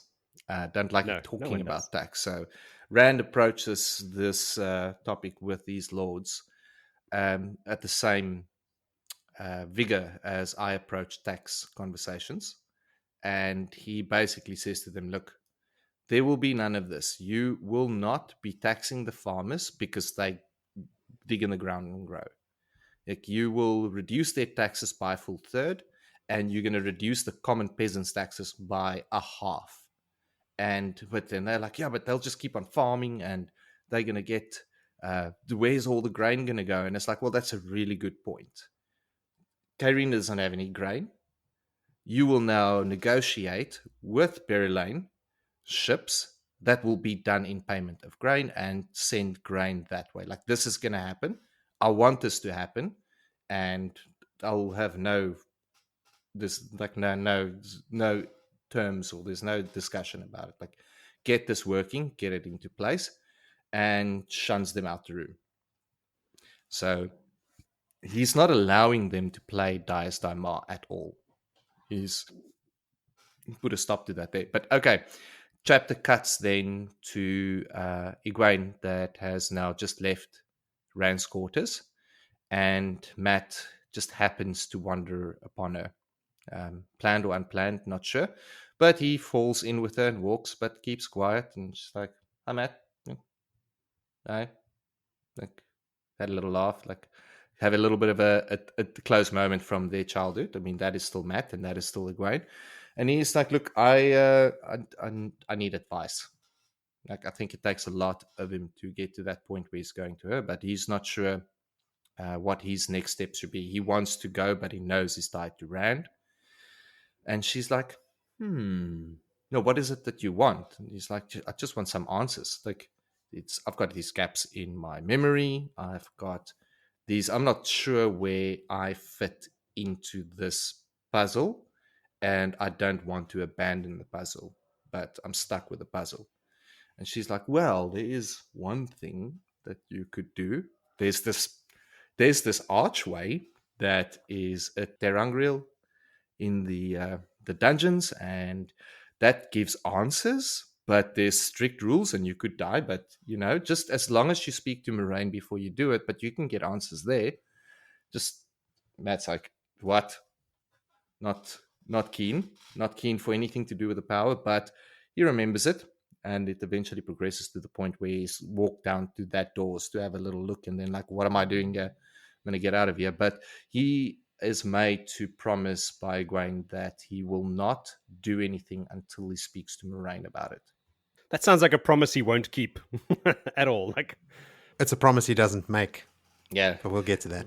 Now, Matt is still somewhat angry at that stage with Egwene, because it turns out he was against his will held by the ladies, and he was liberated from the letter of the Amarylline.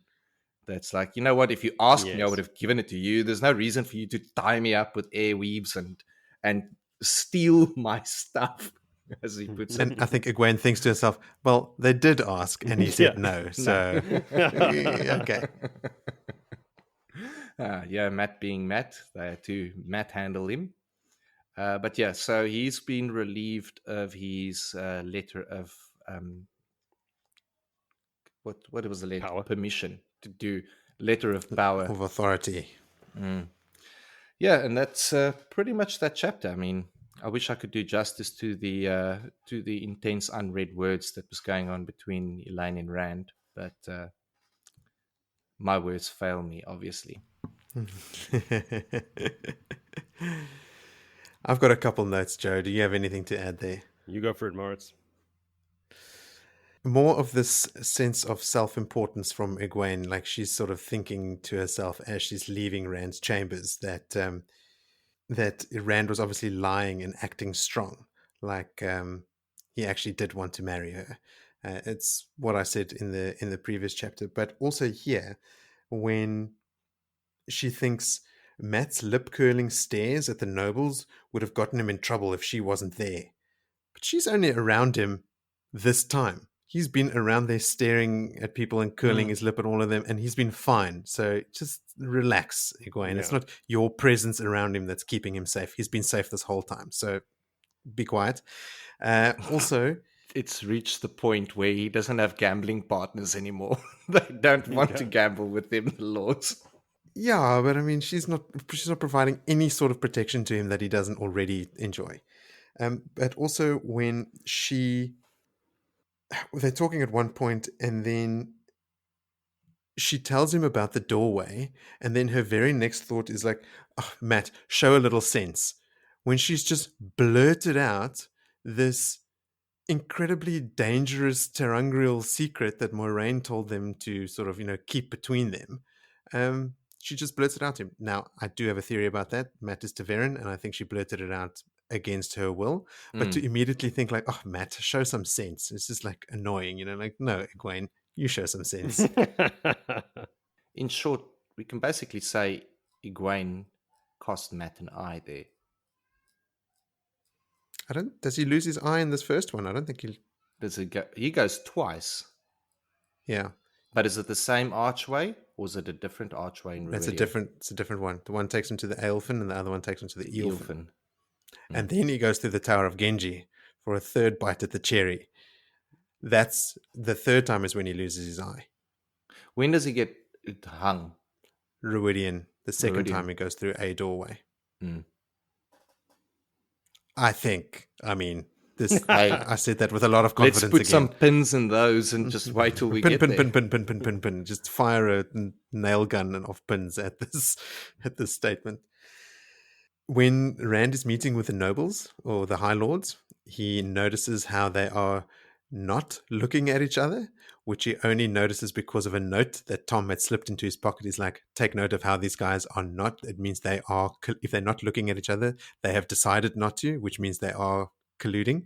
I think there was two specifically in that note, like Yes. High Lord somebody Yes. and High Lord somebody. Right. Yeah. Salmon or High Lord Salmon's head. Malin or something. Yeah. Something. The two that he's later confronts with the treaty in the next chapter. Rand straight up says that he likes Min as much as Elayne. Mm-hmm. So here he's had some like straight up romantic action with Elayne, which to my knowledge has not happened with Min. They've just sort of spent time together in the mountains, right? And that was it. That sounds like something, but it isn't. Yeah. It was a couple months. You know, it was a protracted period of time.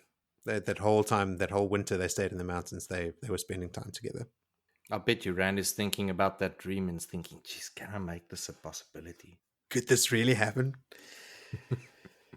Matt's still sort of tossing out Rand's apparent madness without any hesitancy. He talks about like doing something before I go as mad as Rand. Yeah. As if Rand is already mad. He just goes there all the time. He says here in this chapter is what I was talking about before. He wants nothing to do with Aes Sedai. He doesn't want to ask them for any kind of help or anything like that. And the promise that he doesn't make is Egwene makes him promise. She says, do not enter that doorway without asking Moiraine's permission. And Matt's response to that is, I won't go near it unless my life depends on it. Nothing about Moiraine or asking permission or anything like that. And I think Egwene even has a sort of self-satisfied thought after that, like, okay, cool, well, at least he won't do anything stupid, which I think is also a result of his Taveran nature. Like he's making her think that she's hearing what she wants to hear. But he didn't use her words at all. He's been hanging around Aes Sedai way too long now. Words out of my mouth, Lily. Yeah. If there's ever an Aes Sedai answer, that was it. Yeah. Okay, so should we move on? Yep. Yeah. Where are we going now? Let's get into it. 9. Where are we going? Go to the west. Oh, yeah. Yes. The next chapter is chapter 9 called Decisions. This is a bit of like an interesting chapter. We get almost like a montage of a couple of characters before we sort of get to the main events. So it says here 3 hot days before the next chapter. So I'll summarize quickly. So Matt struggles to find willing gamblers among the lords. You can't ever find Tom, but he's constantly running into Moiraine. He once ventured, like you said, Vili, into the Great Holding to go find the doorway, but then he thought, I'm being a fool, and he scampered off again. And he ends up gambling in the poorer districts like the mall, and they mention another one like a warehouse district. Never able to quite bring himself to leave for reasons that we know are directly linked to being Taveran. Perrin is also spending time in some of these like poorer taverns, but he's not there to gamble. He's looking for little bits of information and rumor that he could use to entice Fail into leaving Tyr, like anything that could potentially lead to the Horn of Valere, any kind of adventure that he thinks might seem attractive to her. But this is a foolish venture. I mean, this is, for all his thinking and plotting, this is just plain dumb. He all he hears is like twisted rumors of the truth. He hears some of the stuff from Falme, Arthur Hawkwing's armies returning and all that stuff that he knows is true. And then he hears one thing about Mazrim Taim being caught in Saldaea, and he thought maybe, that could be interesting to her. That is her home country, but he doesn't know how he could twist it into an adventure that would seem appealing to her. and I think they mentioned briefly that Fael notices that he's spending time in these taverns, but she isn't worried. She's more like intrigued, like, what is he doing? Because she knows him, she knows this is not his thing. He's not going there, like, he's not seeing anyone else. He's not gambling or anything. This is Perrin we're talking about. He's not even drinking wine. He's drinking bad ale. He's such a straighty 180. Egwene and Nynaeve continue trying to pry something new from Joya and Amiko, but again, to no avail. Avienda starts visiting Egwene, and it turns out that they actually have quite a lot in common, and they actually get along really, really well, even though they have massive cultural differences that they have to try and get over. Like, for example, Avienda is shocked that she walks in on Egwene sitting in a bath, and it's not because she's nude. On the contrary, Avienda, to make her feel more comfortable, just gets naked and sits down. It's because she's like neck deep in water. She's like, what is going on here?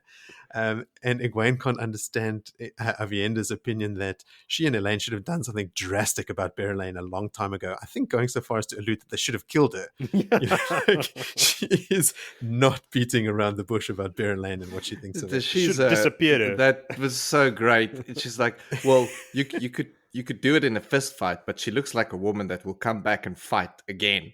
So it's better to take a knife. So use a and spear or a knife. Yeah. I think she like knives are better. She prefers knives. Oh man, I love Avienda. I love the maidens. I love the Aiel. They are just so great. Every time they speak up in any of these chapters, it's just like, yes, just totally undermining and like throwing a cat among the pigeons for the wetlanders. Nynaeve spends much of her time with Lan, as much as she can, for moonlit walks on the city battlements or whatever it is, cooking him dinner. And I think Egwene or someone mentions that Nynaeve's not known for her cooking, but she's still insisting on cooking him food or his favorite meals. And all of her wardrobe has sort of taken on his favorite colors suddenly, and all the other colors have disappeared. And Elayne spends much of her time with Rand, as much of it as she can. They're sort of stealing kisses whenever they can. They seem to know exactly where to go to escape the prying eyes. And for what it's worth, it sounds like it's actually quite a lovely couple days for them. Yeah, the calm before the storm. Mm-hmm. Don't the maidens of the spear tell her where there's good little spots and give him like he's alone now? Yes, and when he's alone, the maidens are in there. Love them. God damn it, they're great. Elayne also gives him a bunch of tips on how to rule, and in their conversations, he takes a surprising amount of what she says to heart and actually enacts some of it, which is great. She, at one point, he asks her, if he can give her credit or something for it, and she says, no. Here's another tip: a ruler accepts advice but never gives away credit. It must always seem to come from you, which is, one of those. What we learn about in sort of fantasy and medieval writing, right? Like how ruthless you have to be as a king. Like the whole concept of a monarchy and being a king is so foreign to us that characters we like say things like this. Like Elayne is saying, no, don't give me any credit, which, to me is kind of jarring. Like, give credit where credit is due is something that I live by. So that was just interesting. But when Rand's not canoodling magic princesses, he's meeting with the High Lords. And he starts showing up at their secret meetings that Tom is sort of tipping off about. So Tom's ferreting out secret meetings, and then Rand just shows up nonchalantly just to come see that everything's still okay. And like the High Lords are thinking, fuck, how much does this guy know? Like he's showing up at our secret gatherings. This is where we're supposed to be plotting against him. But after all of that, Rand is just dead set against starting a war. He's not into this plan of Moiraine's at all. And he resolves to spend those days planning what he's going to do before Elayne leaves with Egwene and Nynaeve, and resolves to making a move after that, which we learn here comes back to bite him, right? Like he really regrets sticking around for a couple stolen kisses while, the Forsaken prepare to move against him. So anyway, on the evening of the third day, the night before the Dark Friends are supposed to be shipped off, and the girls will also head off, Rand reprimands Lords Sunamon and Malin. Those are the two. That are not looking at each other. Those guys. Yeah. All right. Just because of this farcical treaty that I actually mentioned in a previous episode about Lord Torian, High Lord Torian. You asked him, did you even talk to Elayne? Who came up with this total bullshit? In it says that 2,000 Terran soldiers under High Lord Torian would be stationed in Mayene to sort of, quote unquote, protect Tyr's interests. And he throws the treaty into, I think it's Malin's arms or something, and he sort of catches it instinctively. And as they're sort of talking about it, and Rand gets more enraged, he sets the thing on fire in Malin's arms, like he's holding it. He goes, ah! He throws it away into the fireplace.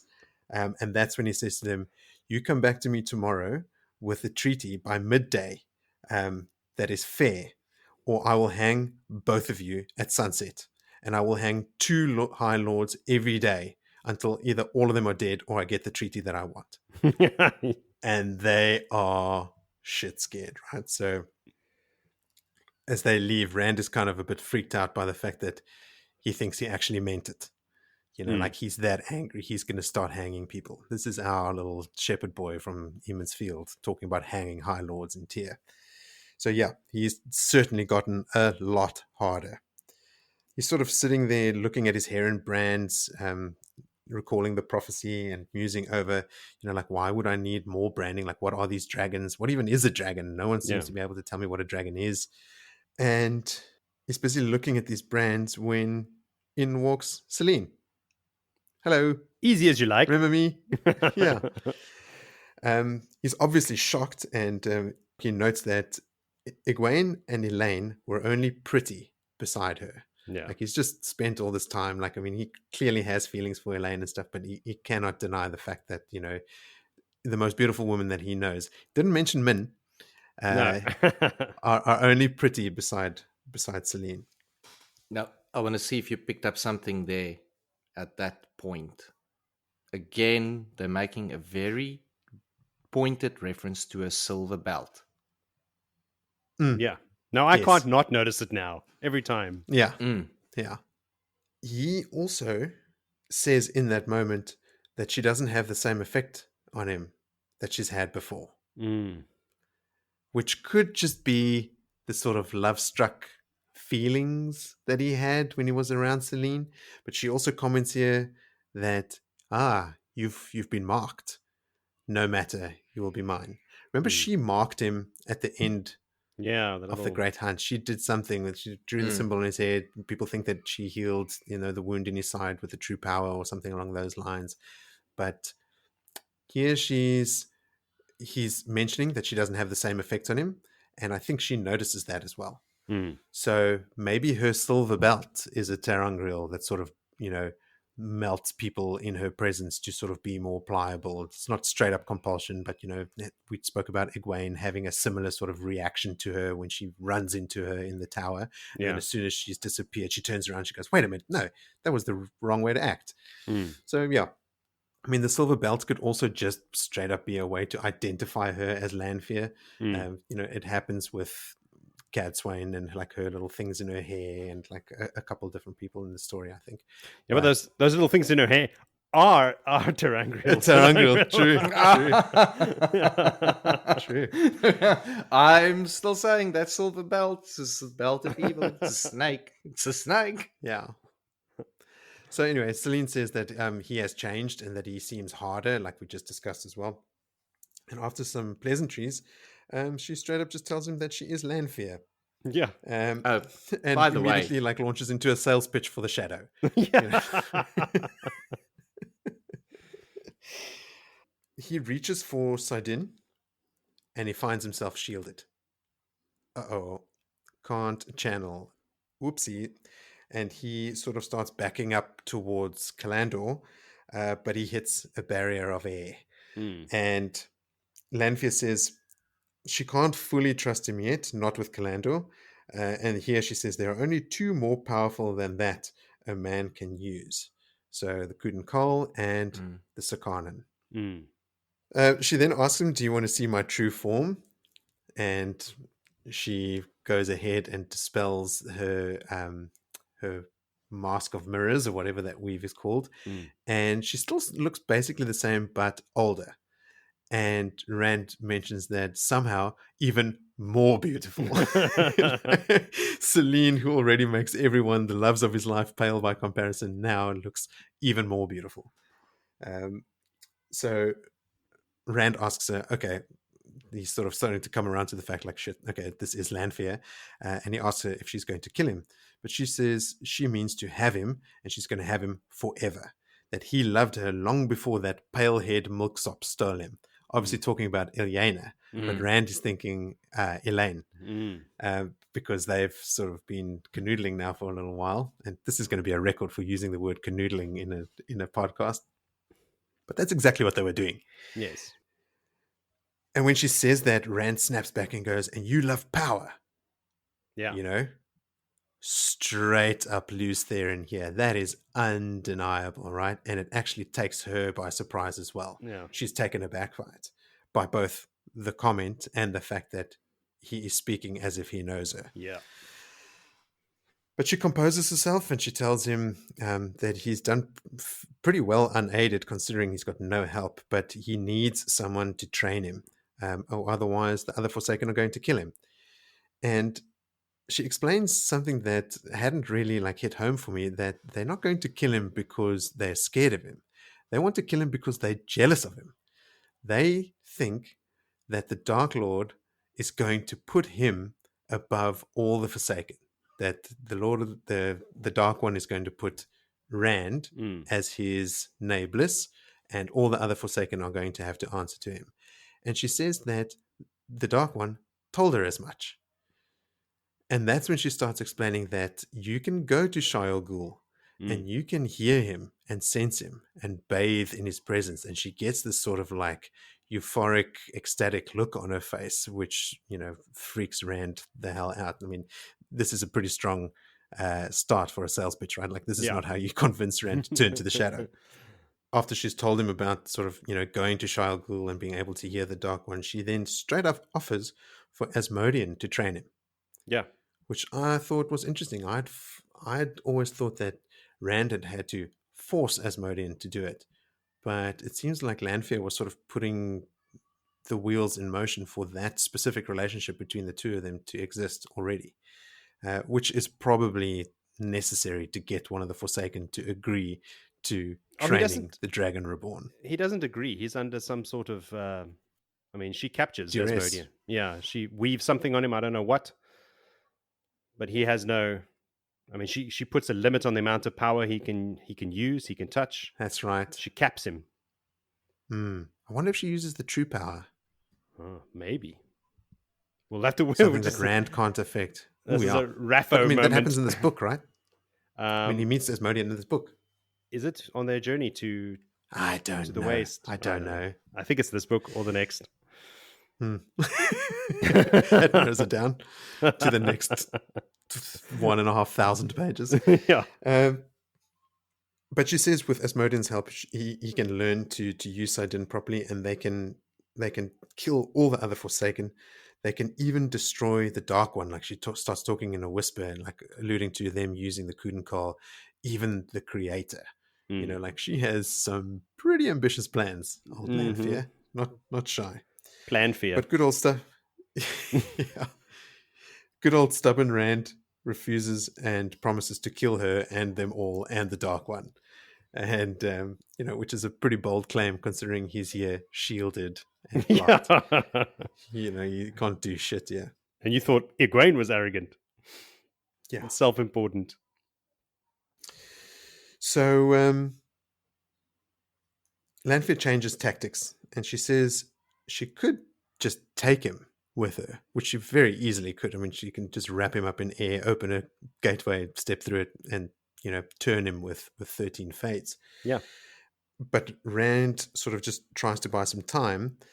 He realizes, okay, he is in trouble here. She could just take him. He has to buy some time. So he pretends to consider what she's saying and sort of looks around a little bit, and he's taking note of the things in the room, and in the things that he sort of sees, there's a nondescript man slipping in the door. Yeah. And he just continues describing other stuff. So that typical explanation of a grey man, someone seeing them but not registering what is actually happening. And he takes a moment to click, but he does actually come to. And what he does is he pushes Lanfear out of the way and reaches for Saidin. And as he reaches for Saidin, the shield that was around him disappears and he can embrace the source. He conjures the flaming sword. this grey man is coming in with a dagger. He cuts off the hand with the dagger and plunges the sword through the grey man's heart, effectively neutralizing said grey man. That was just a little soft for me, how the shield got broken. Like, I'll just push you over, or did she let it go? She let it go. She Which- says as much. Yeah. She says that she let him defend himself to see what he would do. But she sneers at his flame sword, saying he does 1/10 of what he could do with the power because he is still so untrained, and he's still like conjuring a sword to like stab people with. You know, like this is a fraction of what you could do with the power. But she chose not to abduct him because she wants him to fall in love with her. She wants him She loves Lewis. to opt. She wants a partnership, not a forced partnership, not a company takeover. Yeah. A hostile takeover. Yeah. That word. She's standing there looking at him, looking like she's expecting an attack. But now that Rand has embraced the Source, she can't shield him anymore. So Rand is looking at her, observing that she's expecting an attack, but stubborn, old-timey Two Rivers man, all he sees is a woman, not one of the original Forsaken, who is just, threatened with turning him to the shadow forcibly. All he sees is a woman. And he can't bring himself to do anything. At least he's holding Saidin, so she can't do anything about shielding him anymore. But as he's standing there talking to her, he suddenly realizes, hang on, that grey man would have gotten past the Aiel. And he asks her, what did you do to the Aiel? And she says, nothing, but don't go out there. It could be a trap for you, considering there's a grey man here that is obviously not hers. And he opens the door, and what he sees outside is just scenes of madness. And that's how the chapter ends. Indeed it does. Phew. Yeah. Lanfear, pretty bold. A lot of girls throwing themselves at Rand, but one of them happens to be Lanfear. This incredibly powerful, ancient, evil person. There was a couple of things about that chapter. The previous chapter, in this one, there was that you crave power. And in the previous one, where he's talking about how he just does stuff by channeling and stuff. So Luz is becoming more and more and more prominent in his life. And actually now in my chapter, there's a very definitive moment where we chat about Luz. Just that he is coming. And that's because there's a moment, I know there's like a series, like a whole part of these books where he talks to him all the time, like he has another human living in his head. I don't remember the exact words or anything like that, but yeah, we get into the beginning of that right now. Later in the books, Luz Theron takes over. Yeah. Shitball. And Rand can't stop him. Hold my beer, Rand. I'll do this. Yeah. Let me show you these death gates. Well, no, I've already forgotten the second thing I was going to talk about. Never mind. Carry on. He does also say in this chapter, like, and you love power, straight up Luz Theron. Yeah, very much becoming prominent. Oh, and the fact that he, again, that trope, like he doesn't kill her because she's a woman and he's all old school, but it's good. It comes back later to help him, like many times. The fact that he doesn't kill Lanfear saves his ass so many times. I don't think he's capable of killing Lanfear at this stage. Look, even if he tried. Not at all. He could, even if he tried to stick her with the pointy end of that sword, it just wouldn't have done a thing. I think she would have then just gotten away and say, okay, cool, just dismissed his sword from his hands. Untied those weaves. There you go. I don't think she can untie Saidin, but she can channel the true power. Oh, she does, and she does it in my chapter. Does she? Yep. In the next chapter? Yep. Okay, well, let's go there. Veli, is there anything else you wanted to add? Oh, no, I'm all ready for the next chapter. I'm frothing. I'm champing at the bit for the next chapter. I only have 2 notes for the entire chapter because it is all just straight up badassery. So chapter 10 is called The Stone Stands. Take it away, Joe. I put an exclamation mark. The stone stands! You have to say it like that. So, he's opened the door to that scene of madness. And on the floor just outside his door lie the bodies of the 6 stone dogs that were there. No! It's like when you kill an Aiel, it's like watching an elf in the Lord of the Rings die, but he was immortal. Anyway, so but not Gaul. None, but not Gaul. He was not there, no, luckily. And among their bodies are the bodies of 3 grey men with at least 2 Aiel spears in each. Now, he does make mention, looks like some of those stone dogs died without, doing anything. But this, I think maybe the only one of them, because then the rest of them took charge. But anyway, 6 Aiel versus 3 grey men. That's insane. Like, those are still very good odds, even though they're all dead. That's amazing. One of them got through the door, and it's okay. Rand took care of him, so no harm, no foul. The roar of battle. Some harm. There's significant harm. There's a dead harm. It's fine. Don't worry about it. So the roar of battle washes over Rand, and he sees the defenders fighting Trollocs and Fades everywhere. The defenders outnumber the Shadow Spawn, but they do not appear to be winning. He doesn't get that from looking at the battle. There's lots of you, but you're dropping like flies, and the alarm bells are blaring, being taken up. It's like someone's ringing the alarm bells, and then it suddenly goes quiet. So you assume that person got killed, but then another person takes up the bells again. This is like bell ringers are dying. And Rand sees a Madrol moving to intercept a man who is fleeing and in fear, and Rand shouts, "Fade! Try me, Fade." And I was just like, oh man, tears in my eyes, goosebumps. Love it. How far he's come.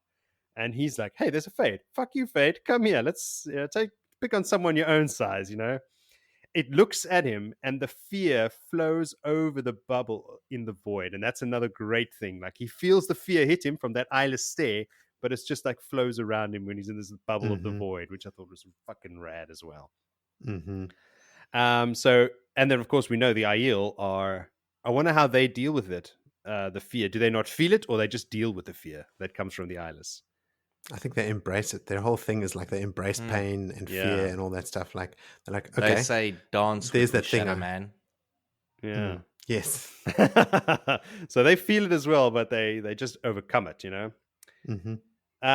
So the Eyeless flows towards him. We get that whole serpentine thing again about how much they move and how well they move like snakes. And Rand, it just runs at him, jumps over the dead bodies, hurling himself at a Fade. I read several times. It doesn't mention the moment the sword he summons the sword, or has he still got it from the room? Hey, he hasn't dismissed. Might still have it. But she cut him off. Oh no, fuck! I'm getting confused. Yeah.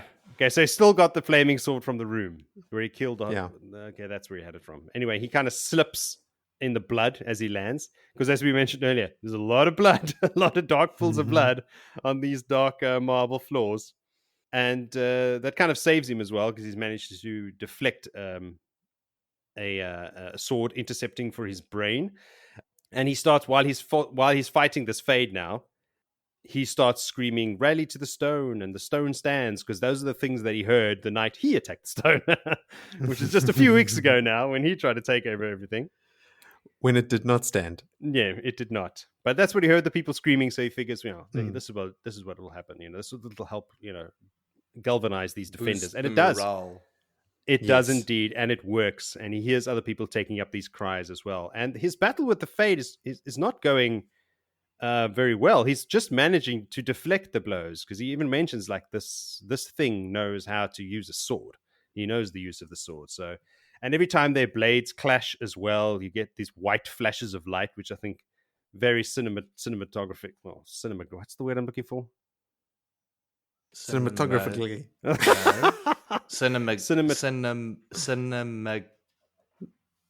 Graphically? Cinnamon bun. No. What? You've tongue twisted all of me. Cinematic. Really? Cinematic. Yes. Okay. That is a word I know, but for some reason it doesn't feel. Morris, just edit this all out. Make us look very clever. Can do. Cinematic. The Fade threatens Rand. He's, in that crackling voice of his, he's going to kill him and feed his flesh to the Trollocs and take your women, blah, blah, blah, for our own, all kinds of crap. So Rand chops the Fade's sword in half. because that's annoying. Shut up now. My sword can cut your sword in half. And then immediately beheads him. I've got him/it. I don't know what to call a fade. Is it an it? Is it a him? It's I a think they're him. him. It's a hit. We'll call it that. So the remaining Trollocs in that area also just fall down because they were linked to this shitty little fade. And the defenders, to their credit, don't even hesitate before they all run up and just start stabbing the Trollocs that are like thrashing on the ground. And just like 2 or 3 of them against one Trolloc and just start stabbing the shit out of them to make sure that they're out of the picture. Stay down. Stay down, motherfucker. And there's only 24 of them remaining. To be precise, later on, Rand says there's 23 exactly defenders left in this area. And I think there were 50 at the beginning, because I think there was 50 stationed out his room. Yeah. Yeah.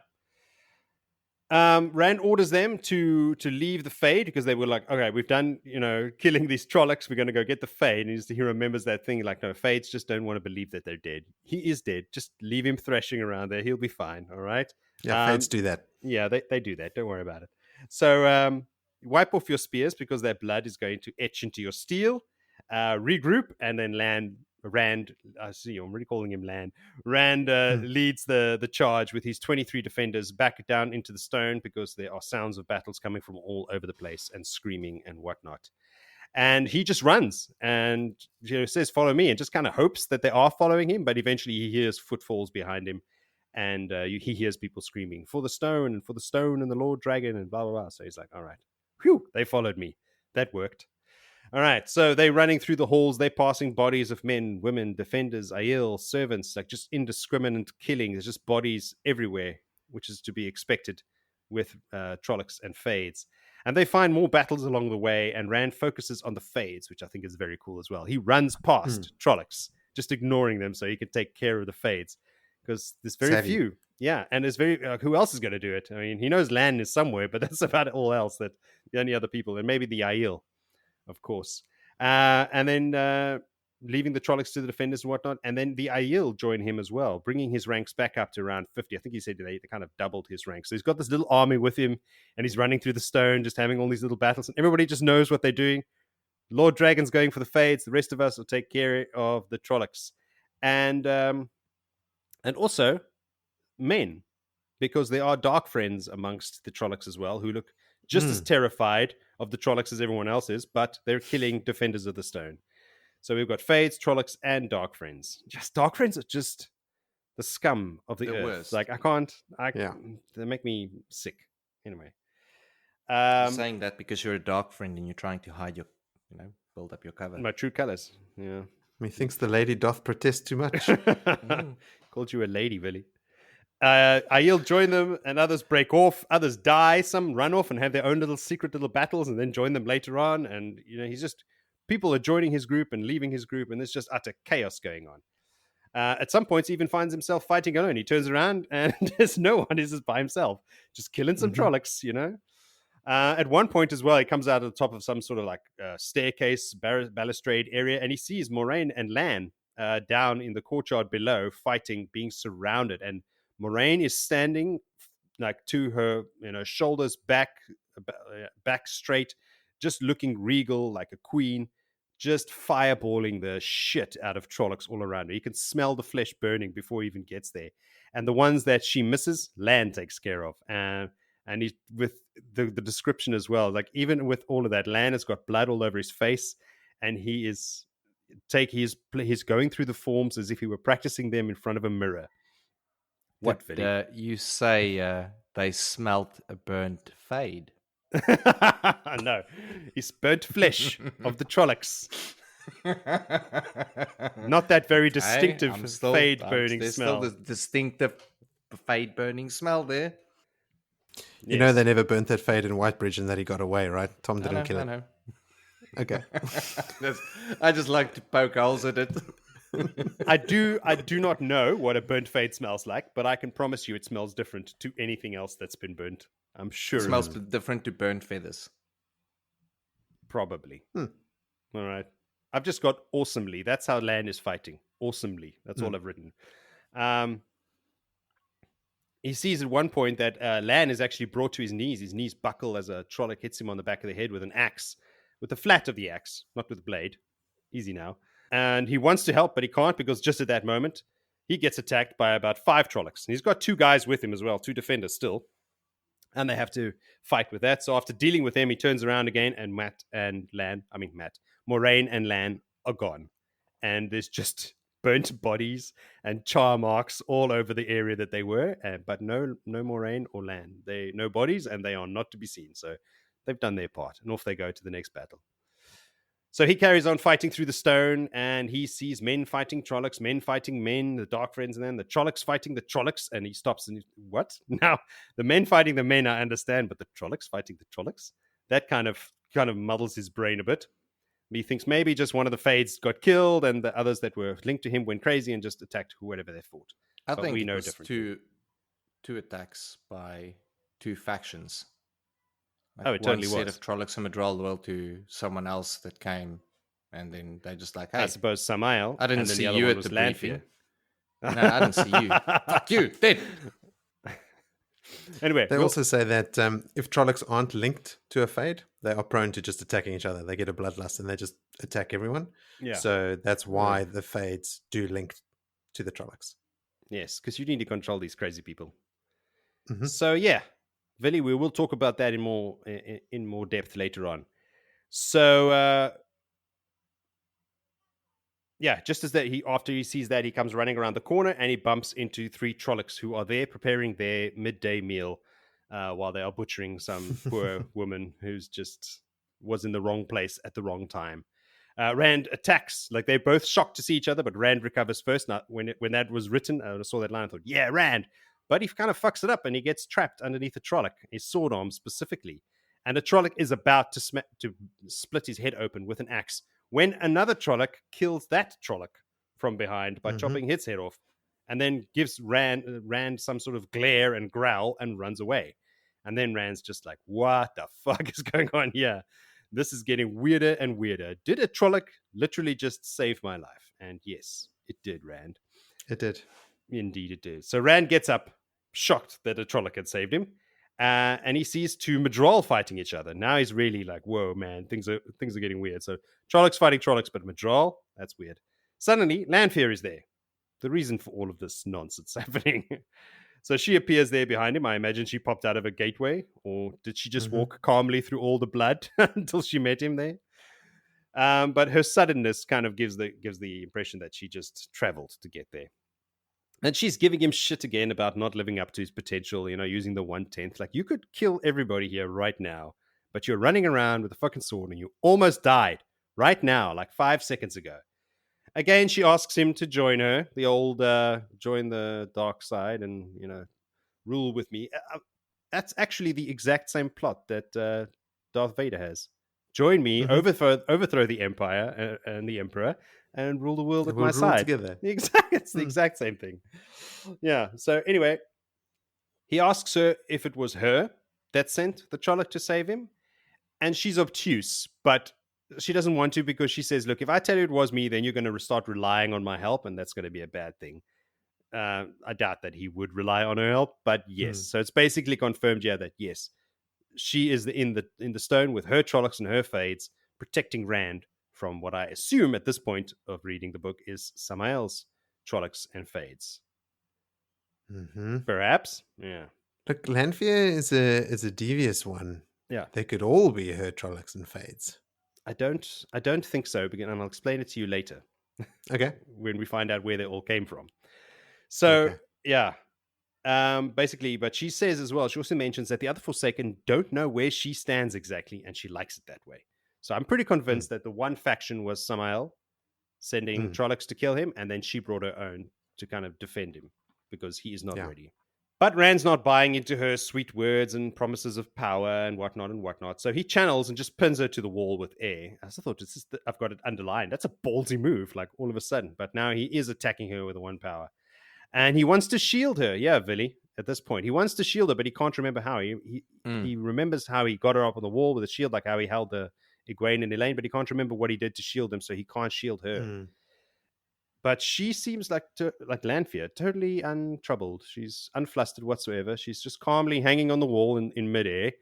And that moment as well, Rand suddenly flies back, pinned against the wall, just like her. So she's channeled back to him and retaliated. And basically, in other words, says, anything you can do, I can do better. So don't even try your crap with me. And also, where's Calandor, dumbass? And Rand's like, oh shit, I left it in the room during this attack. And as well as a reader, when I was reading this the first time, like, yeah. And then she said Calandor. I was like, oh shit, as well. Like, he just left Calandor. Unguarded in your bedroom, just standing there on that gaudy stand. For the Forsaken to walk in and just somehow picking it up and claiming it. There we go. Exactly. Job done. It really is there. Ridiculous, Rand. Ridiculous. So Rand's like, oh shit, I gotta go. And he's trying to struggle. Eventually, Lanfear releases him. And he's on the ground and he looks up at her and he's thinking, I'm just going to leave her there. But if I leave her, maybe a Trolloc will kill her or something will happen to her. The same crap again. But before he can realize, big softy, before he can even get any further, Lanfear severs his flows and floats down gently to the ground. And she mentions as well, like, I don't have to see what you have done. I just need to know what you've done. And I can sever them. So she cuts his flows. She couldn't see them, but she did manage to cut the flows because he even feels them shooting back at him after she's cut them. He has that impression that we hear a lot about later on. So she floats to the ground, cools a cucumber, and Rand makes a beeline for Calandor, regretfully leaving Lanfear behind. But there's nothing you can do about that now. You've got to choose your battles and priorities. There's no time to stop and fight Trollocs this time. As he's running back, he doesn't make any pit stops, but he does pass Perrin and Fael back to back, taking names. And I thought this is a great little heat. We don't hear them. We don't hear them say anything. We don't get their point of views, but they're just back to back. Like they've got each other's backs. She's got her knives. He's got his axe, and they're just laying about, just killing fucking Trollocs. I love it. Bursting into his chambers, he finds Calandor still there. Phew, close one. And just as he grabs it, well, he gently grabs it. A Fade appears in the doorway behind him and looks at Rand, looks at Calandor, and then bolts the other way, which I thought as well. Like, the first time a Fade must be feeling fear from just not the Dark One himself, I imagine. But like Rand turns around, he's got Calandor. That's this whole scene of this little glance. You could see his eyes, his eyeless eyes, looking at Rand, looking at the sword, and then just bolting. I love it. There's lots of good points in this chapter. So too late. Anyway, this Fade is running away. Rand kind of undoes him. I don't know what he does to this Fade, but he just like makes him turn into greasy little bubbles, apparently. Oily motes is all that's left of him, is what I get. So as he leaves his rooms, he sees another Fade with its Trollocs.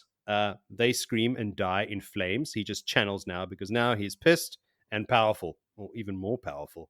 So he's just burning, and the flames that just burst up from the ground underneath him. And as he walks past them, the flames are already gone, and all there's just are black charred areas, not even ashes or bones. Nothing. So back through the stone he goes, burning Trollocs and Fades, as you do. He realizes this one-by-one bullshit is not going to cut the Dijon in the immortal modes of Moritz. He needs to kill them all at once. So I thought, like, yeah, that's a pretty good idea, Rand. Try killing them all at once. You should have tried that from the beginning. So he stops in the middle and he raises Calandor above his head. And he shouts, by the power of Grayskull. And the giant storm forms. And I thought, run, Rand, before Kevin Smith ruins you too. And there's a giant storm billowing in the sky. It's described as all the thunderstorms in the world put together. So there's got this massive cloud building and building and building above his head, swirling and swirling, sucking in air. And you can imagine the power. Everybody who's read this part imagines it. So he's letting it grow and grow in intensity. And he hears in his mind, this is the quotes I was talking about, something to kill them all. And then he keeps pumping power into it and pumping more and more and more until he can't hold it anymore. And he hears, and this is in, a quote from the book, now. And the line in the book is, the thought floated like cackling laughter on the rim of his awareness. And that is Luz literally speaking to him. Because previously now, it's been Luz influencing him, but not actually using words in his head. And I think this addressing him, addressing him, telling him, now, let go of it. And the lightnings come, streaking in every direction, and he can feel the Trollocs and the Fades and the Shadowspawn dying. So he's connected to this thing he's created, and he can feel when it works as well. And he says to himself, he thinks he could kill them everywhere in the world with Calando in his hand. If he did this storm thing, he could kill all the Trollocs on planet Earth at the same time, but surely die himself from using so much of the power. I was thinking, whoa, man, that's a lot of power, and a handy trick that he never uses again. I don't think that would have been quite useful in like the last battle. Here come all the Trollocs. Kill them all. There you go. Okay, let me go deal with the Dark One. But anyway, there's things that happen and other things that don't. So once all the Shadowspawn are dead, the storm collapses in on itself. Rand is still holding on to the power, Calandor shining in his hand. Moiraine is there, and she's just like, how did you, like, she's absolutely, her mind is fucking blown. And they are terrified of him. Lan tries to take some steps forward, and she actually stops him, like, don't go anywhere near this man, because he is, she can see his eyes, she can see Calandor, like, and what he's just done, obviously, like, just give him some space, Lan. And she's asking him, are you well, Rand? Like, is everything okay? Are you going Are you well? Kill us too? This is me, Moiraine, remember? You know? And at that point, Rand takes his eyes off her, and he sees the body of a little girl. And this is a scene I remember from my first reading. Moiraine warns him, like, there's nothing you can do for her, you know, like, death is incurable. And he's like, no, fuck it. With this sword in my hand, with Calandor in my hand, I can do anything. And he throws the flows into the body of this little girl. Such a hectic scene. This child's body, like, kind of flopping around in the air, floating. And he tries to pump her chest to get air into it. And the blood starts gushing out of her wound in her chest. Just fucking hectic. This is going to stay with him as it stayed with me, like, for the last 20 odd years. And Moiraine has to tell him, like, look, your death cannot be healed. And Rand is crying at this point. There's tears running down his eyes, down his cheeks, and he lets the girl's body fall to the ground as he like stops channeling. And then, of course, with the obligatory scream at the sky and fire sizzling into the walls, that's when he releases Saidin. So he collapses and he's resting on Calandor, which has got the point stuck. It's not. I thought at first, like, he's driven it into the stone, but it's just resting on the stone. But he's putting his weight onto it now because he's just exhausted.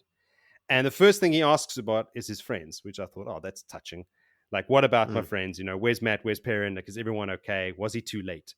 And this is what you talked about earlier as well, Moritz. Like, regrets these days now. Immediately, this is where he starts regretting it, stealing little kisses. Because he could have been gone already, and everybody and that little girl that he tried to revive would have been alive, and everything would have been different. But Moiraine confirms to him, like, listen, like, they live. You were not too late. Your friends are alive. At that point, he wants to know, like, where the fuck did these Trollocs come from, man? So Lan already knows. I don't know how he knew, but this is Lan. He's special. Like, turns out the Trollocs got into the stone by taking a river cruise. How lovely. They came down the river by barges. I think it was like 8 barges or something, but grain barges, but going the opposite direction, coming into Tyr instead of leaving, which nobody thought to question. But when they got to the docks, they all just jumped out, killed everybody, so they secured the docks.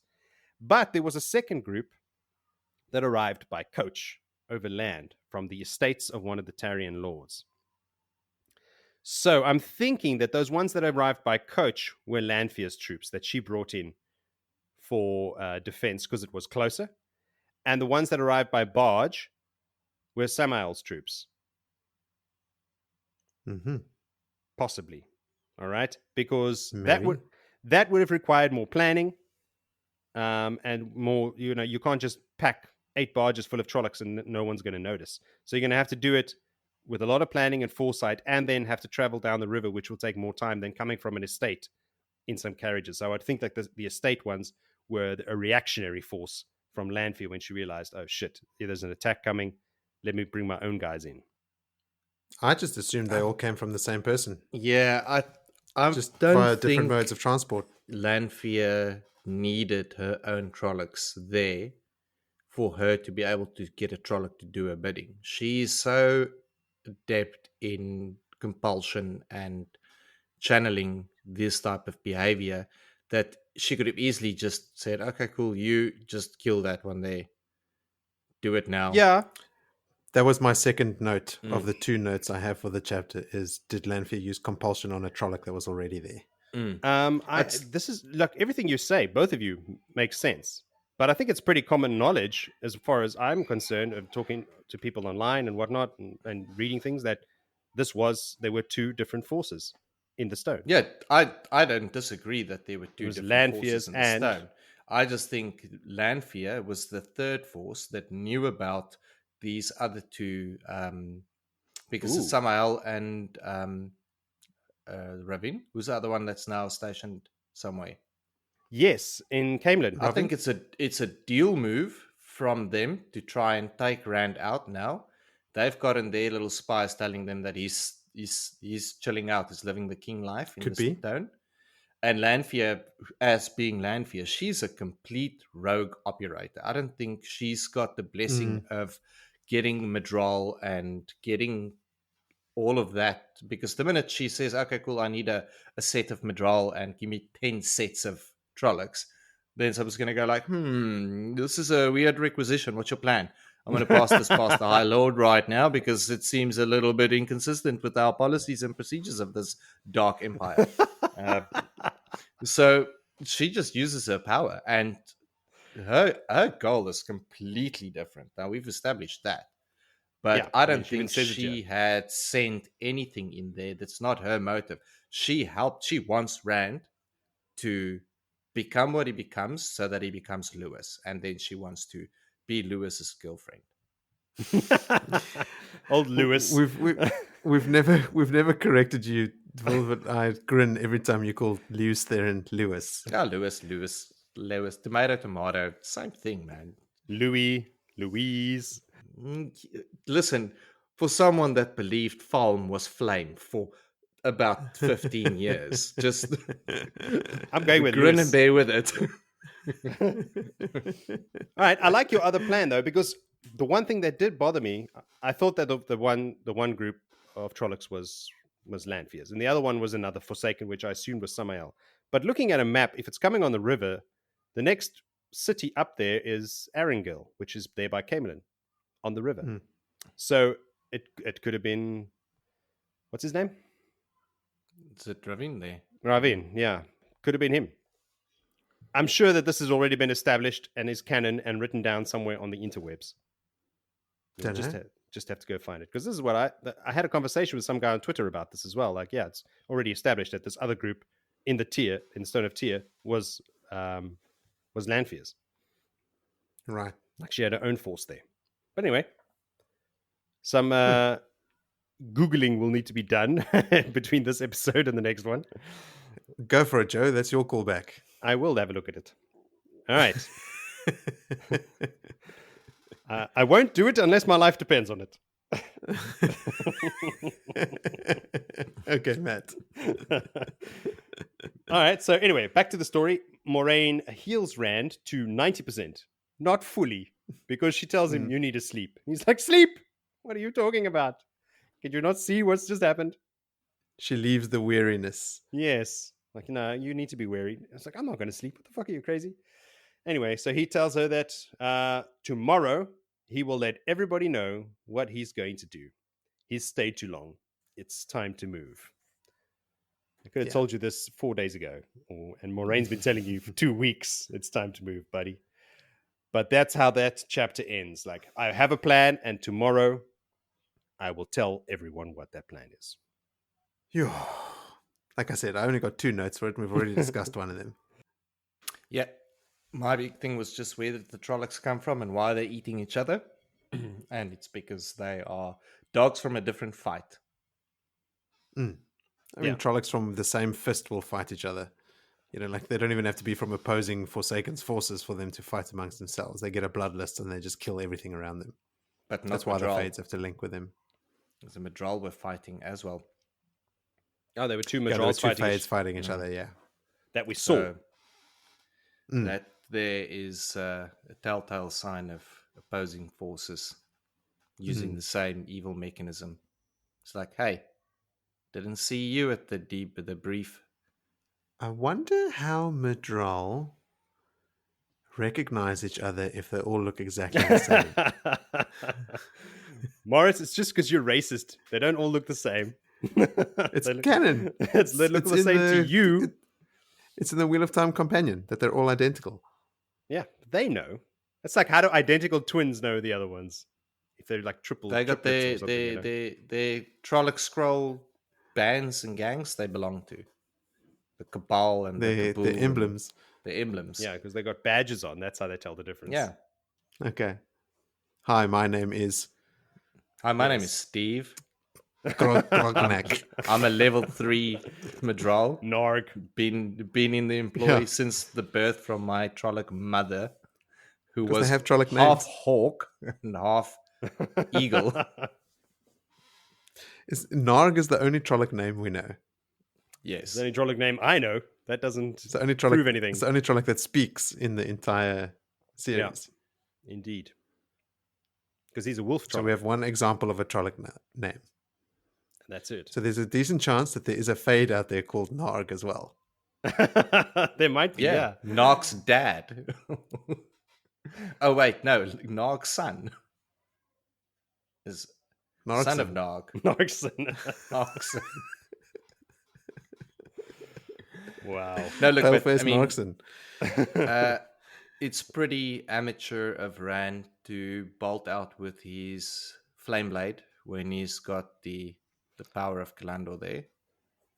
That's pretty much what Lanfear is saying to him at the end of the previous chapter. She's standing there sneering at the flame sword, saying, "You are using the power. You're doing it wrong. You're doing it all wrong." Totally. And then he leaves Kalandor behind. Yeah. Kalandor, which we've established, can also actually be used as a sword. It's an actual sword that's there because it's unbreakable. Yep. He has, I mean, like, what was it? If Minecraft has taught me anything, is you get yourself a diamond sword from the get-go. Like, you want diamond sword. This thing deflects balefire. Come on. Yes. Yeah. Much to learn. Okay, well then, if there isn't too much else, we can probably launch straight into favorite moments. Are you guys ready for that? Yes, I had forgotten my original one, but I've got two more. Uh-oh. Now I fear going last again and having my favorite moment. Why don't you go first, out Moritz? from beneath me? Moritz first, please. Okay, this time. This one time, I will go first. Watch him steal my mine favorite moment was when Rand says to the Fade, "Try me, Fade." Damn you! I have a backup. I knew that was your favorite moment from the way you reacted to it when you summarized the chapter, which is why I've agreed to go first this time. But I mean, exactly like you said, Joe, how far we've come. It was in Feldara when Rand was faced with the Fade. Ingtar had to come save his bacon. Like he was shit scared. And between Feldara and the Stone of Tyr, he is now not just killing Fades, he's like mocking them. He's calling them out. Fade. Yes. Yeah. Giving them a chance, like not even just going ahead and killing it. It's like calling its attention. Come, let's have a fight so I can school you. Yeah, it's really great. Okay, so Joe, what was your backup? Oh, my backup was literally happened in the blink of an eye. Perrin and Fael fighting back to back. I love that couple. Cool. They're my power couple, man. Yeah. And just that image of them, because they're not nowhere to be found in this chapter except for that one little moment. And we're like, what are they doing? Oh, there they are, causing shit, killing Trollocs. And not magic users or anything, right? No. Like this is just Perrin blacksmithing his way through the Trollocs with his axe, and Fael covering his back and throwing knives at whoever just knives in her might hands. Slip through his defenses. Yeah, both of them are so badass, and they're so good for each other. Love it. Epic. How about you, Vil? Oh, my favorite moment is Lanfear presenting herself to Rand as real Lanfear. And that real Lanfear is even hotter than Celine, who puts And fake Egwene and Lanfear. all the rest of them look pretty. Yeah. Oh, yeah. So Yeah, she is like formidable in every she sense. she is the Forsaken. She is the powerful Forsaken. She is the one that's gonna be pulling at Rand's threads, on Lewis' threads, a long time. So we can't disregard. I mean, Lanfear's gonna Lanfear. Before she was turned to the shadow, or before she turned to the shadow herself, she was both the most beautiful woman in the world and like a leading academic, like unfair the amount of advantages that she had. Mm-hmm. And then also just ruthless. Did I have an honorable? I had an honorable mention here. Matt sort of just strolling up to Egwene, like her, like sort of just noticing, like, oh, here's Matt.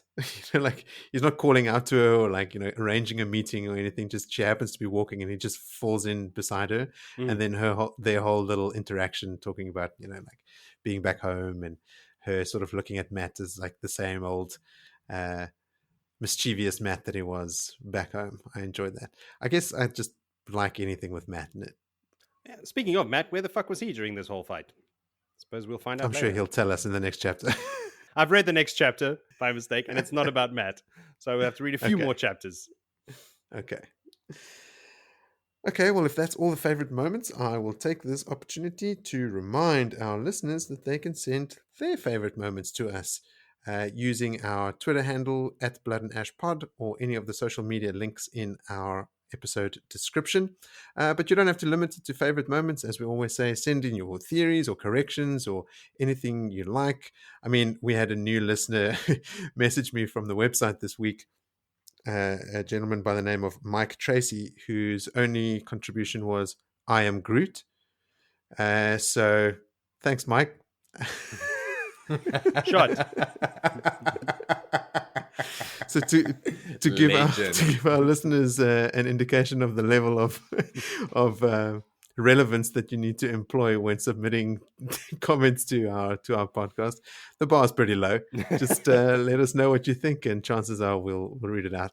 Anything you say will be repeated on this podcast. I promise you, Jody will say whatever you want. Being a multilingual team as we are here, you sure didn't say I am Groot? Well, maybe he's a South African just mixing his languages, as we all want to do. Mm-hmm. So, with that out of the way, let's talk about our next episode.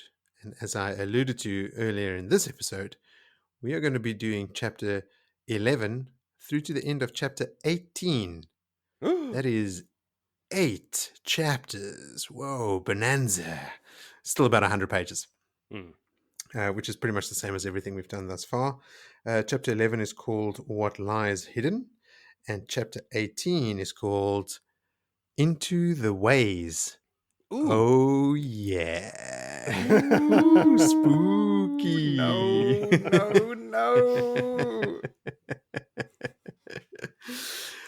But on that spooky note, I think it is time to bid our listeners a fond goodbye, and I will see them and you guys next time. Adios. Darmok and Jalad on the ocean. On the ocean? The nerds. That's English. The Star Trek nerds will get it. Nerd.